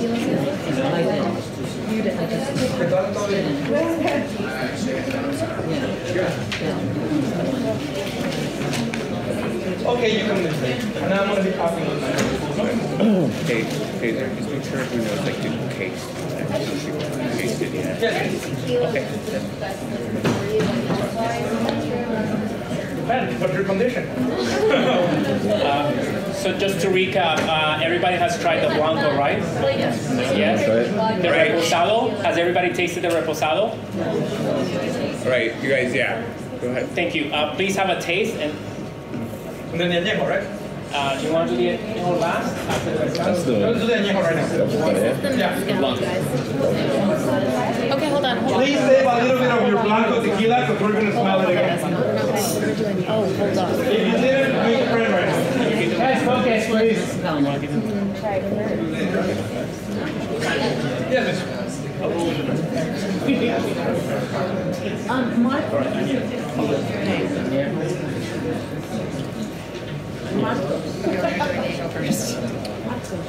Yes, miss. What was the last pretty little bottle that we're gonna?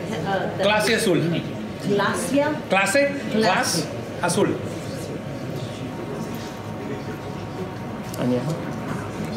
Oh, whoa. Huh? I need. Blanco is the. Yeah, like more peppery. So the process of making alcohol is pretty much the same across the board. You start with something, and then you cook that something, and then you ferment that something, and then you distill the something, and sometimes you age it and sometimes you don't. So talk about grains, you talk about grapes, you talk about agave. Everything is the same process from cooking, milling, cooking, fermentation, distillation. The end product is always going to be different. You're going to have brandy with grapes. You're going to have vodka with potatoes or grains or apples or anything that makes alcohol is vodka. You're going to have tequila, mezcal with agave, and then rum, you're going to do sugarcane. But it's all the same process. The Egyptians discovered the process while they were making beer. They were cooking the beer and they were collecting on top with a rag and then squeezing the rag and getting the alcohol out of it. So we go into mezcal. What are the difference between tequila and mezcal? Anyone goes? Underground. Mezcal is cooked underground. Anything else? Smoky flavor because it's cooked underground. Thank you for repeating that. Blue agave. Tequila is blue agave. What about mezcal? Many agaves, including blue agave. So you can make mezcal with any type of agave that makes enough sugar to make mezcal. Someone else said also where it's made. Exactly. Different denomination of origin from a different region of Mexico. Anyone?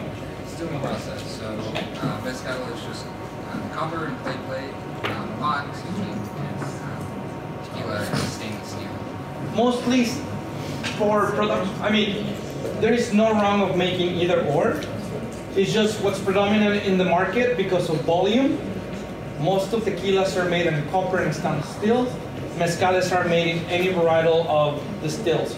The most expensive ones are usually made in plate pot stills because you get the least amount of mezcal and the the risk of breaking that clay pot while you're making the mezcal is really high.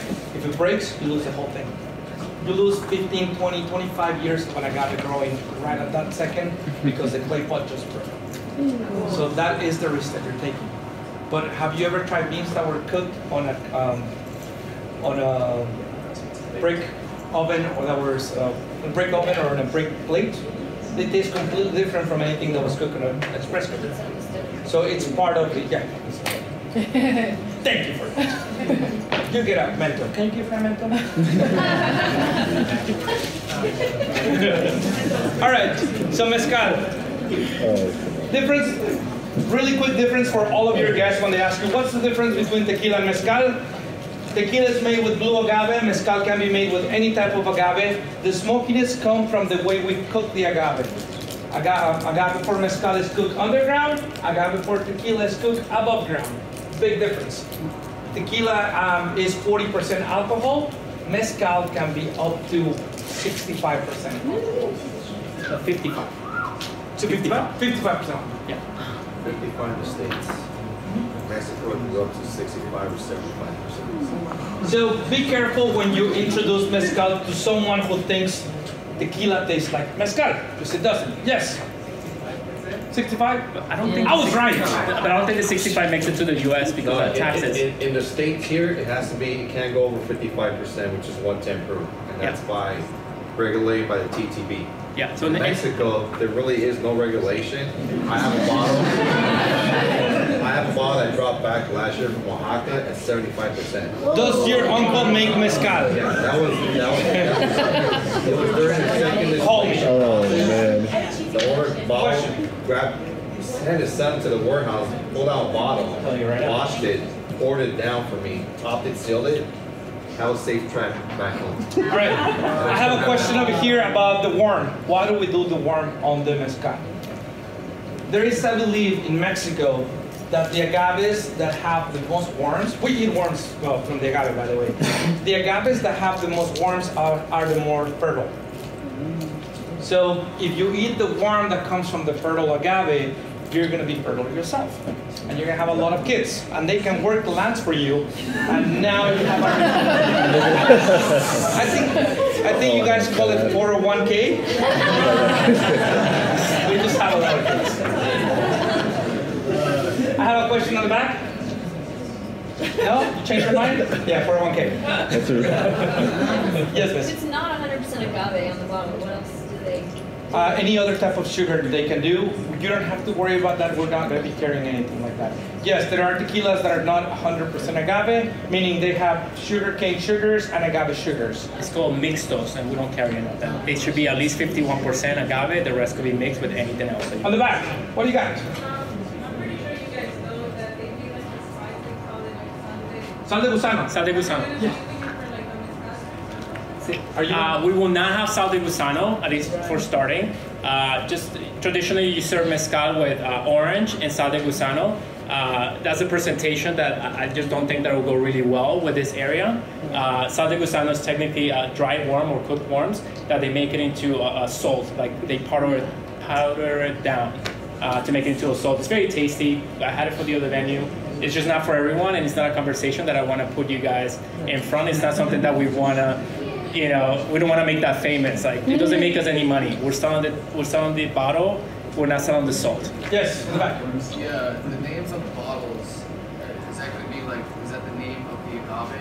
Yes. Like So I'll teach. The mezcal is a little bit different and it's very unique. Before we go to that, anybody know why we do tequila, salt, and lime? You guys don't know? I'll tell you why. 1920s, we have a pandemic of influenza. The doctors say you need sodium, you need vitamin C, and you need alcohol to kill the bacteria. I don't know how many people live through it, but a lot of them die very happy. Just happened. That's where the tequila, salt, and lime comes from. Sodium, vitamin C, alcohol. We were trying to kill the pandemic of influenza in Mexico. That was our recipe. I wasn't there. That's right. So that's why we do tequila, salt, and lime. In Oaxaca, they do oranges and sal de gusano.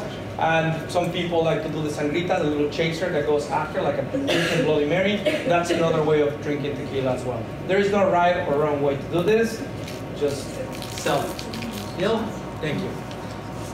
Mezcal is a little bit different than tequila. As much as they're trying to clone the rules and regulations from tequila into mezcal, it's impossible because they have so many varietals of agave. We also have another beautiful problem in Mexico.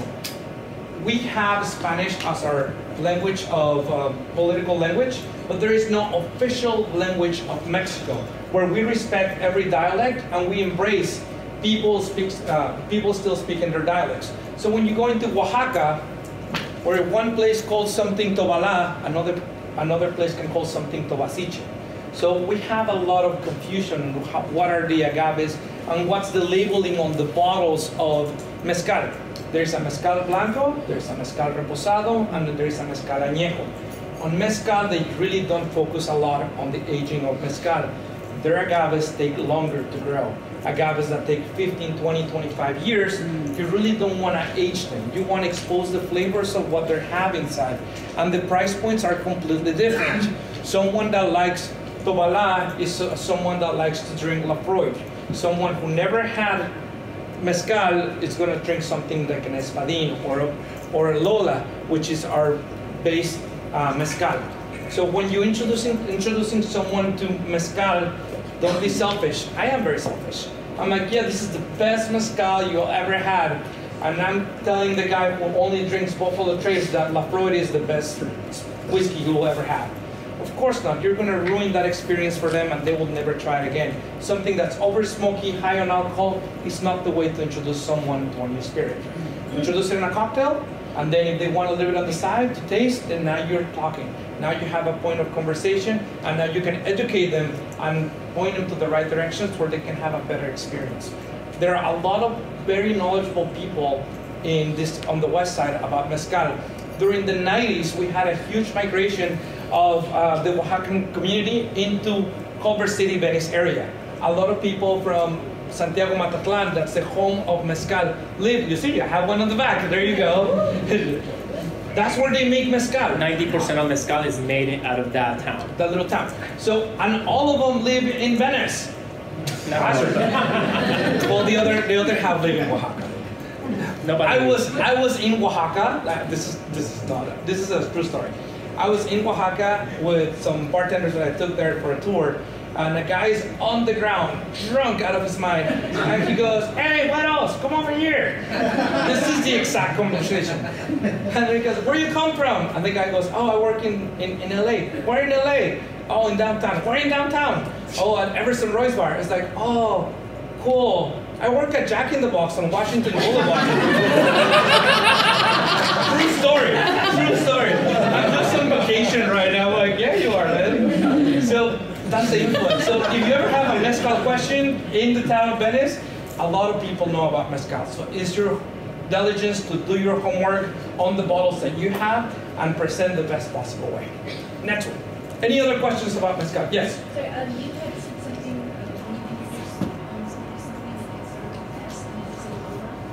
Mezcal Lola is going to be your one mezcal.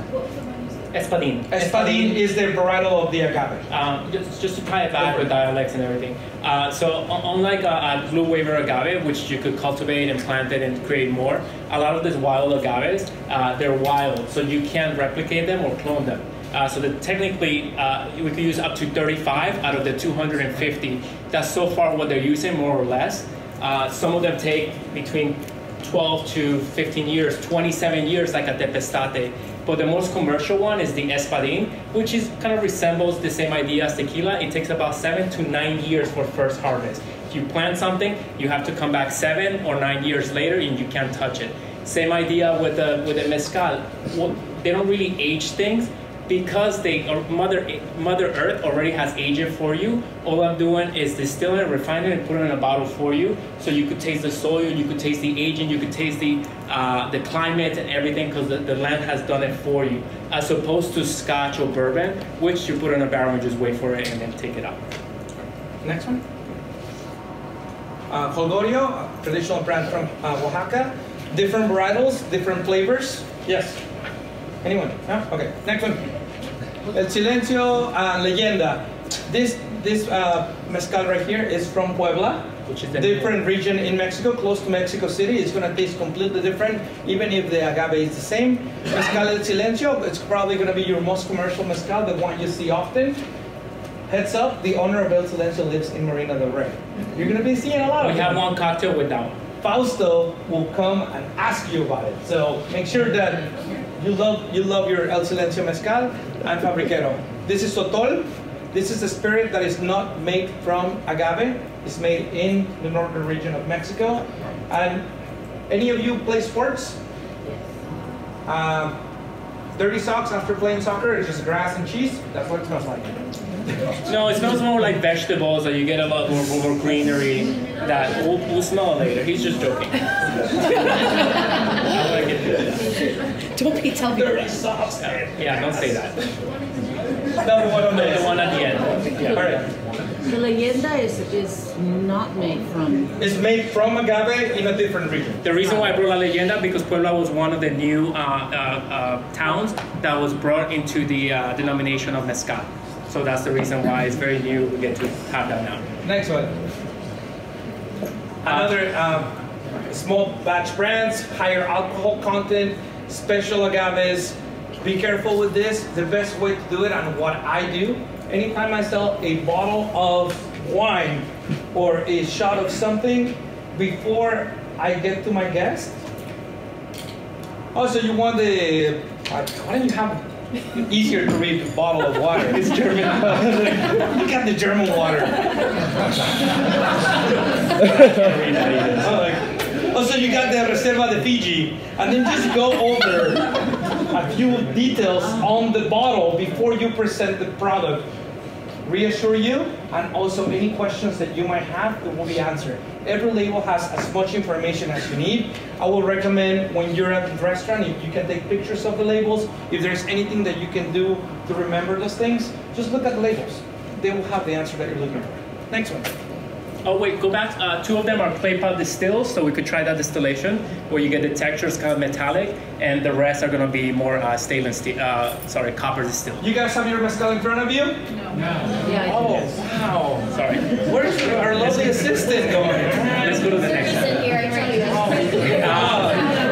This is another brand, Bago. So what's happening with brands? They want to be more honest. So they're putting a lot of the information on the bottle. They're telling like who's making it. It's the same. Oh, sorry. They're telling you who's making it, what they're blending, what the percentage that they're blending, the mezcal is. They're telling you where it comes from. When he talked about dialects, it has to do a lot where some... You guys listen up. Some agaves will grow in different towns, and you're not welcome in those towns. Those are family towns. Unless you know someone, they won't even sell you those agaves. Like, they don't care about you.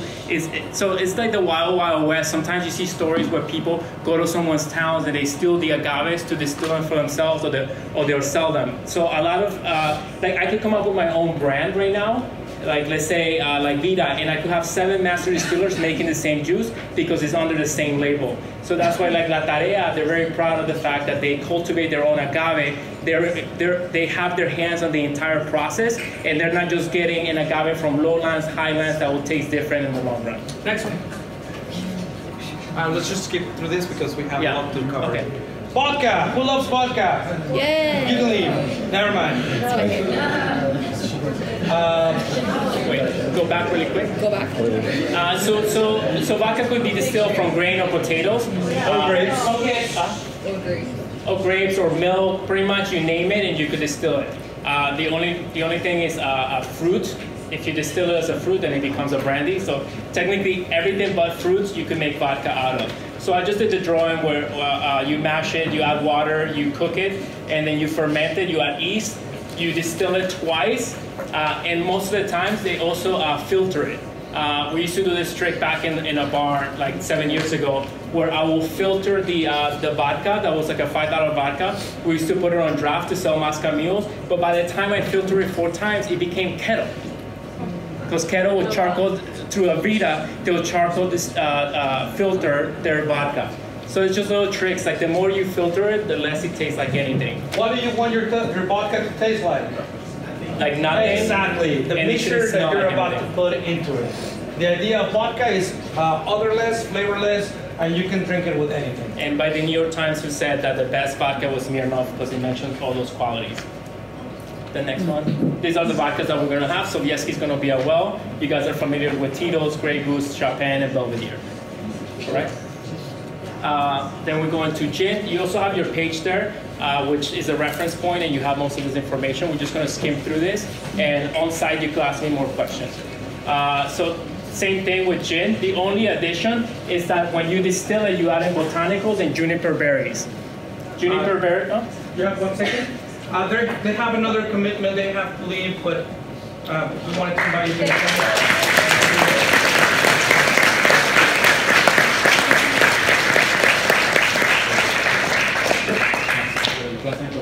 Just let everybody know the mezcal we just passed out was the Lola that will be in our well. Okay. So Just for you people ask me. just for you to know, we have to go have another meeting, but in any time that you want to visit us to our plant, you know what it is, you're invited. Thank you.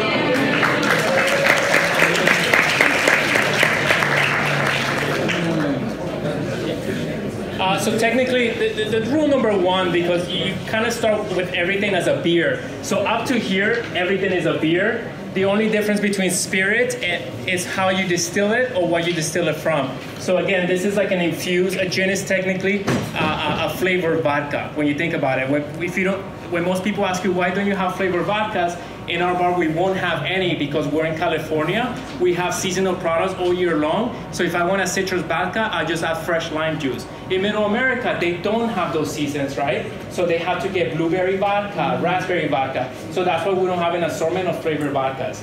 As a joke, you can always say I have juniper flavored vodka and we'll serve them gin. Next. The botanicals that go into it.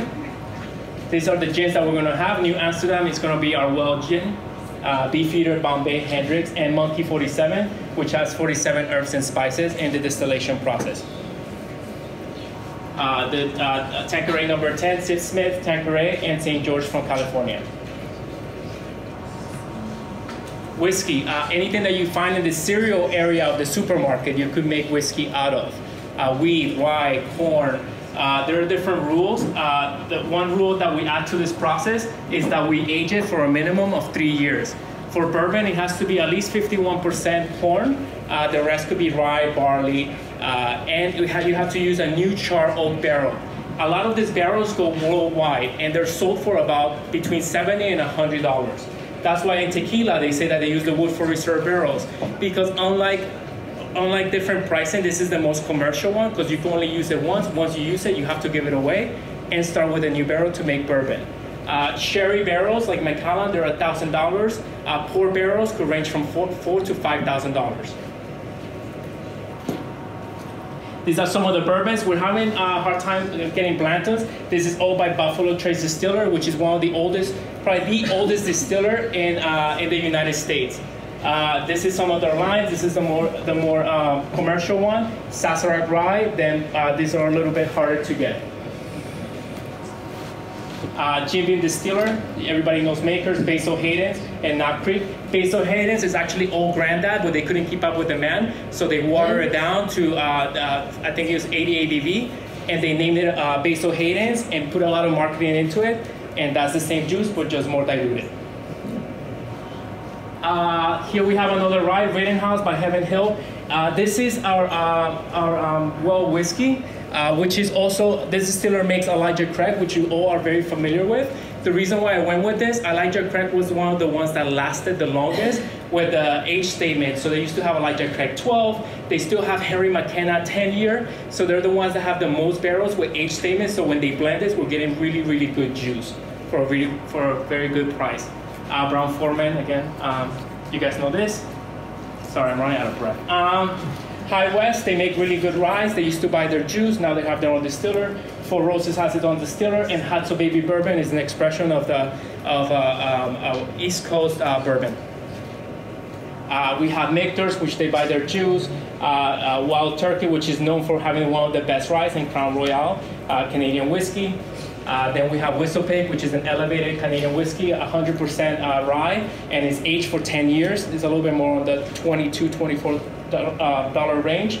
I will see if I could get Willet. I don't think I had luck getting that, but the next one. Irish whiskey, it has to be made in Ireland, distilled at least 3 times and aged for no less than 3 years. Same thing, anything that you find in the Stereo area, you could distill that and make Irish whiskey.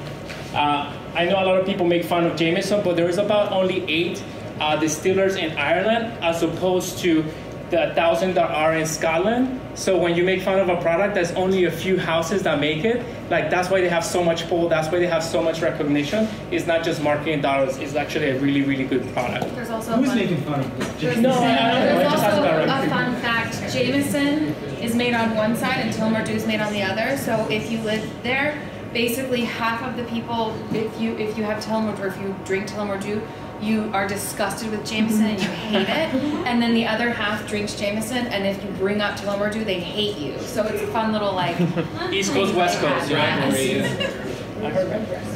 Redbreast is just an expression that's aged for 12 years. I like aging, so I just want to bring that up. More Scotch-like. Japanese whiskey. So a lot of Japanese master distillers went to Scotland. They learned how to make whiskey. They learned how to age whiskey because the Scottish are the ones that are known for knowing how to age things correctly, very efficient and very consistent. They went back to Japan. They had the advantage that the water in Japan is one of the best waters in the world. It probably has to do with minerals. I'm not well versed in waters. But it makes for a superior product. Obviously, the Japanese tend to be a little bit more meticulous and calculated with what they do, so they're super consistent. The map of the Japanese distilleries in Japan. Some of the brands that we're going to carry. This is it's very highly allocated, so I'll see what I could get. But this is from one house, which is Nika. We have Akashi, White Oak. We could go over this. The one thing here, I brought a Taiwanese whiskey. I like the expression of the Taiwanese whiskeys because the weather is so hot and so intense that things age really, really fast. Because what happens is when it's hot, the whiskey or the juice try to escape, so it goes to the barrel, and when it's cold, it goes back into the barrel. So it gets that barrel flavor, and it goes back in, barrel flavor, it goes back in. So a whiskey like Kawalan, if it's a 6-year, it could taste like a 13-year-old bourbon or 15-year-old bourbon because of the climate. Just think about the expansion and contraction in Scotland, where it's a very cold weather versus places like Mexico, the islands in Indonesia, and then Japan is completely different weather. Now you have that. Kavalan was the best whiskey in the world 2 years ago. Yes. I can't afford to tell you what it tastes like. No.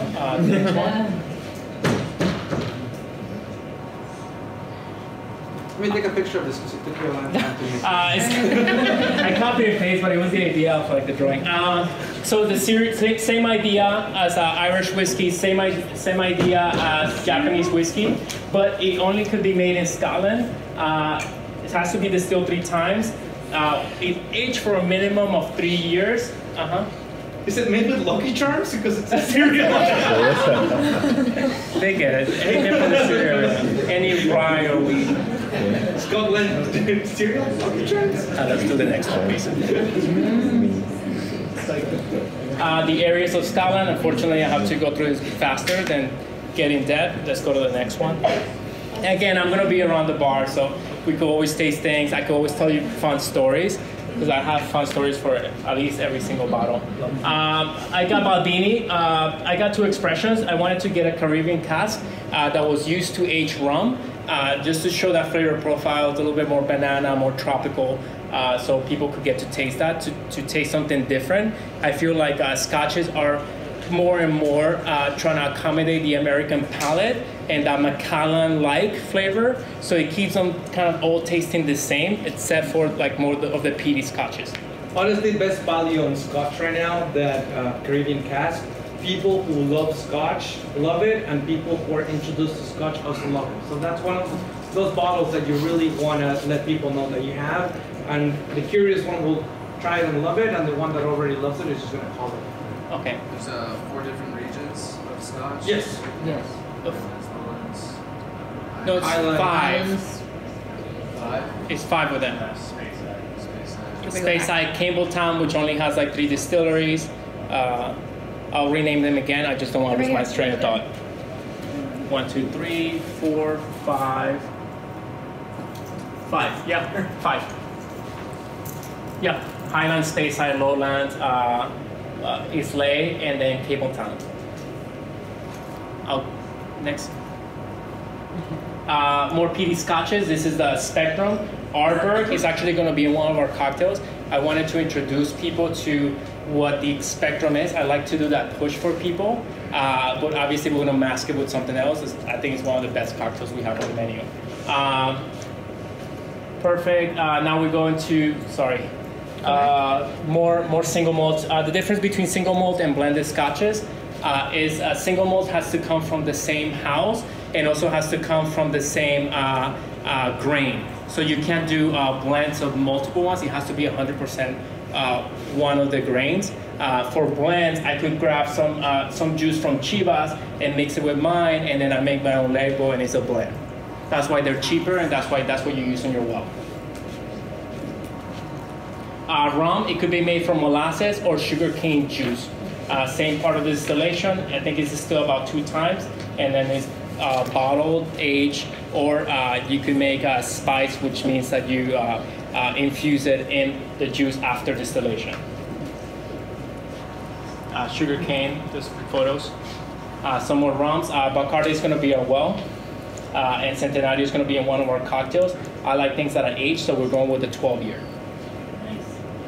Spice rum, again, is infused after the rum. Dark rum and croissant is technically made out of the molasses. The blackstrap rum is technically like the condensed, like molasses, like syrupy, like all the flavors that you have from like burnt sugar, creme brulee. That's what is made. Like that's the flavor profile. Cachaça, unlike rum, they also throw the husk after they juice the sugar canes, and they distill that as well. So it has a little bit of that raw flavor, and it's quite in your face. We could taste that as well. We only have one, which is the agua. Haven't had a lot of success selling cachaça these days. This is an example of what our marketing team did.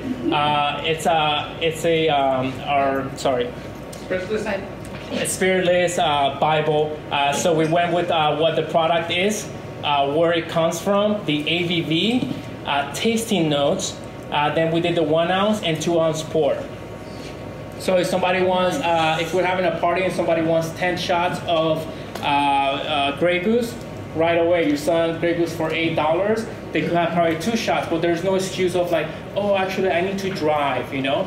Like people don't think about that anymore. So we're trying to not give them an excuse. We're just trying to have them drink. Same thing applies for 1942. Now they could have it for $20 for a party of 5. 5 people could have 1942 for a birthday or their first time instead of 2 people paying $100. See, it's weird, but it works. A little bit more of the mezcales. We put the agaves here, the different types of agaves. So we're giving the guests all the information that they need in front of them. So you don't feel pressure that you're going to have to memorize everything. You get familiar as the neighborhood's getting familiar with things as well. Pier House cocktails. I'm going to pass it over to you. Sorry, my throat. Yeah. So for the cocktails, we tried to keep them obviously elevated, but not reinventing the wheel, and also not trying to freak people out because of our location and because being in Venice. A lot of people don't like the snooty, mixology type cocktails, so we tried to incorporate a little bit of that, but also kind of keep it familiar. The colada up top, it's got 2 different liquors in it. It's got brandy and it also has Cointreau, I guess, and dark rum, and it's got the aged rum in it that he mentioned earlier. That's served up. It's a lot like a pina colada. It is very booze heavy though, so it's definitely for somebody that wants to get drunk, but also if somebody wants something on the sweeter side because it has the coconut in it. The amoxicillin is Patrick's drink. It is Mezcal, so that will be a nice introduction to introduce Mezcal to people. It's got ginger in it, pineapple, all of our stuff is fresh, so the pineapple, when you shake it, kind of creates a little froth on top. That one, we also have the large ice cube that will be stamped with the Pier House, so that's fun. Oh, wow. The apricot swizzle, that one, it's going to be either the one that everybody wants because it's kind of like a slushy, or the one that people complain because it's got too much ice in it. So you've got to kind of gauge your customer or let them know when they order that it has a lot of crushed ice in it, but it still has the exact measurements of a full cocktail. Yeah, just really quick. I mean, that comes to a lot of stuff when you guys are explaining things. You have to ask the right questions. So if someone orders that, I off the bat to say, just so you're aware, this is a crushed ice cocktail, and I make them aware of what they're getting, because a lot of people sending things back or because it's not what they're expecting. Yeah. So you guys have to really map that out for them. Yeah, and our cocktail menu is not massive, so they will be easy for you guys to memorize and know, like the way that people are reading them. The Baja Spritz we mentioned earlier, it's basically an Aperol Spritz. That one is going to be on draft as well, but the draft will be just the classic Aperol Spritz, and then we add the 1 ounce of silver tequila, the one that you guys tasted. The margarita, also on draft. That's going to be on the draft. It'll just be the lime, agave, and tequila, the reposado that you tasted. And then we add a little bit of pea flour, which I have a picture on the next one to show you what pea flour is, so if people ask what that is. It's basically just a flour when it's dried out, and then you make a tea with it, basically. It's got no flavor, and it creates this really pretty purple color. So that's going to be kind of one of those, like, people see it walking around the restaurant, they're going to say, ooh, I want that. What are they drinking? It's just a margarita, but it's pretty and purple. Pretty margarita. Yes, it's a very pretty margarita, and it's somewhat skinny. Paloma Spritz, this is also one that you can introduce Mezcal to people with. It's got 1 ounce of the tequila and 1 ounce of Mezcal. This one's also on draft. I know that there might be some people that will say, can I get that without Mezcal? So then the bartender will have to make it fresh. There's kind of a lot of ingredients in it, so that might be annoying, but we'll find out. Cynthia? Like, I have a plant allergy, like I can't be around flowers and stuff. Do you think I would be affected by drinking that one flower? I wouldn't try it, but the beautiful thing is it's an add-on, so we're not forcing people to have something they don't want. So if they want a margarita without pea flour, done. 2 seconds. Let's go. Huh? But then it won't be purple, no. Oh. Well, I'm not really sure. That's about life. that. It's an allergies duty, they ruin you. I have a bunch, it's okay. So this is the pea flour. It makes drinks really pretty, and you can actually use it in a whole bunch of other stuff as well. Aperol, if people don't know what Aperol is, neutral-based spirit infused with local herbs and spices. A little fun fact about it. I think everybody knows what Aperol, but if you don't, obviously we're gonna have it at the bar and you'll get to taste it. That is on draft as well, so super easy. These are our Scotch. Okay, so this is the Scotch sour. This is the one that he's putting the art bag in, so it's got that smoky feel to it. But because of the pomegranate and the lime juice, it kind of cuts it a little bit. It's actually really nice. Patrick doesn't like Scotch, and you actually really like It's that like the drink. daiquiri of Scotches, so that's what we're going for. It is. It's a really nice way to introduce people to Scotch. Celery Collins. Celery is really hot right now. So of course we had to jump on that bandwagon. So it's basically just a gin Collins, but we add a little bit of celery bitters, and it's garnished with a lovely little celery. The whiskey punch, it's got the whiskey and apricot brandy. It tastes very much like guava. It's really easy to drink. For girls that that drink old fashions, I know that whiskey's kind of not as popular as it was last year, but for the people that are still on that train, we gave them their whiskey drink, which is similar to an old fashioned, a little fruitier. Brunch cocktails. This is just a classic Bramble. Obviously, you're gonna have that same issue with the ice, just letting the customer know it's delicious. And it's also, I think, one that people will say, ooh, what is that? I want one of those. Classic Bloody Mary, we're gonna make in-house. Obviously, you can adjust the spiciness and whatnot. The Raspberry Cooler, it's got Lillet Rosé in it. Lillet is... A fortified wine, so technically you grab a wine. Let's say you grab a rosé wine, you add herbs and spices, a little bit of brandy to fortify it, and that's what it is. So it's a little bit more refreshing. it's technically another spritz. And then we added vodka. It's got fresh raspberry syrup that we'll make in-house as well. It tastes basically like raspberry lemonade, and it's delicious, and it goes down really easy. So those are kind of dangerous. And then here's the Lillet Rosé. Happy hour. So here's where we're going to get into the creativity with the draft. You saw we have the Paloma on draft.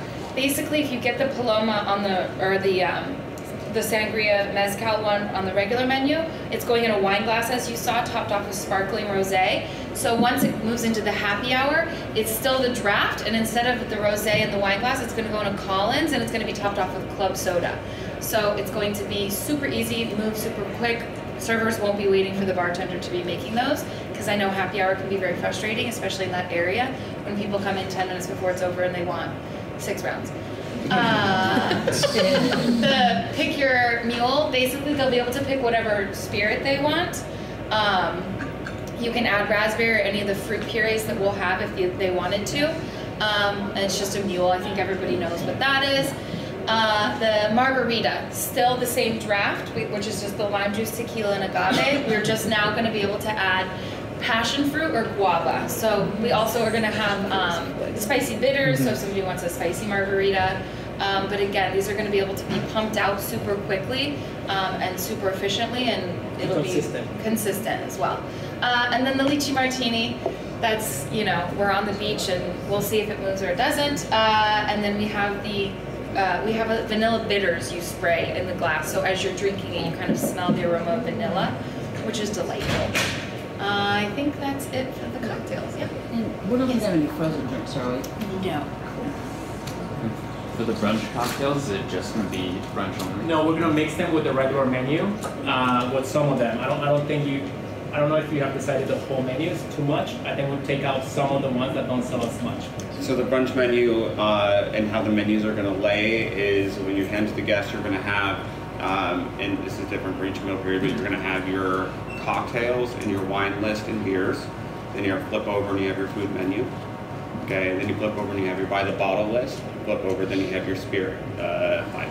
So all of that's on one, so not everyone's having to like pass one menu around. It's accessible to everyone in one presentation. For brunch specifically, same model, but we will have the brunch lunch menu with the beverages on there. We'll have the cocktails in the back so you can do that, but we're gonna have like highlighted brunch. Marco's leaving, by the way. I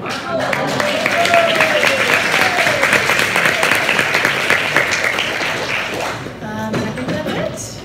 Great. Yeah. Question. Yes. The pink flower, is that similar to chicha morada? No, chicha morada is made from corn. So it's purple corn. It's used in the Peruvian culture for cooking or dyeing. This one is more of a tea.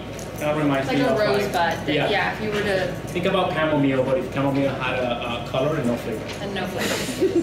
Yeah. Like a hibiscus? Yes, exactly. That's actually the best reference to that. Yeah. Anything else? Anyone else? Yes.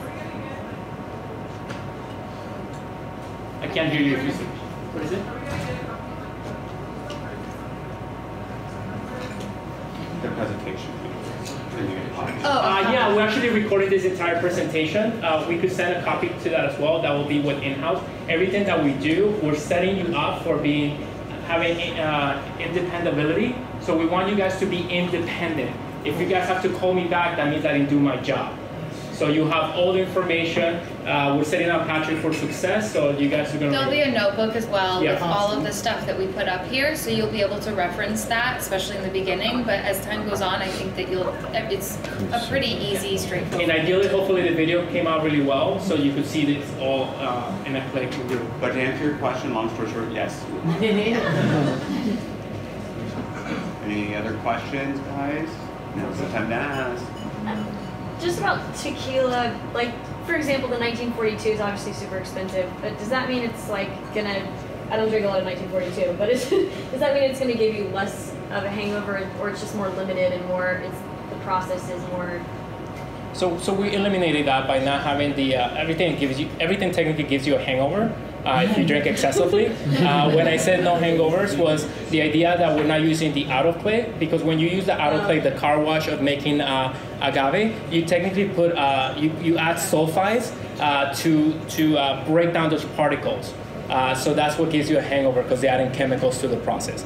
Technically, at the end, when you make tequila in a regular autoclave or brick oven, at the end you actually have a product that's moist. If I grab the scraps from a regular tequila company and put it through the autoclave, they could make 15% more, and crystals will come out at the end. That's how much pressure you have. Another thing that to add to that, remember how he said that they add caramel coloring? Yeah. When they introduced autoclave they changed the rules in the 80s and in the 90s. When they introduced autoclaves in the 80s, then they added the rule that you could age things, even a Blanco, for 2 years to add flavor. But it also blew the aroma. So in the 90s, they introduced the fact that you could add caramel and also some like things to smell, so the tequila could actually smell and taste like something rather than vodka. So what would you say is like the healthiest tequila for you? Or Stuff that is made with brick oven, or the artisanal way. A lot of mezcales are that because they still make it traditional way. They still it's not as efficient. There's a lot of waste, but it is like the true nature. Someone's making it. There's no machinery. There's not a lot of machinery involved or chemicals involved. But no, if it's just super expensive, it doesn't mean you're not going to get it. Yeah, everything's marketing. If you drink a bunch of it, you'll still get dehydrated. And do you think like in the next 10 years, like Sotol or Bacanora will be like the next big thing? I think Sotol will be coming in the next 2 years, and they have to expand from that one region into more.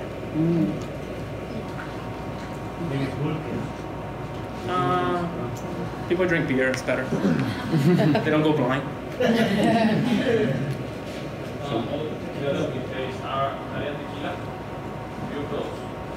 We did. We had the Blanco, the Reposado, and the Añejo.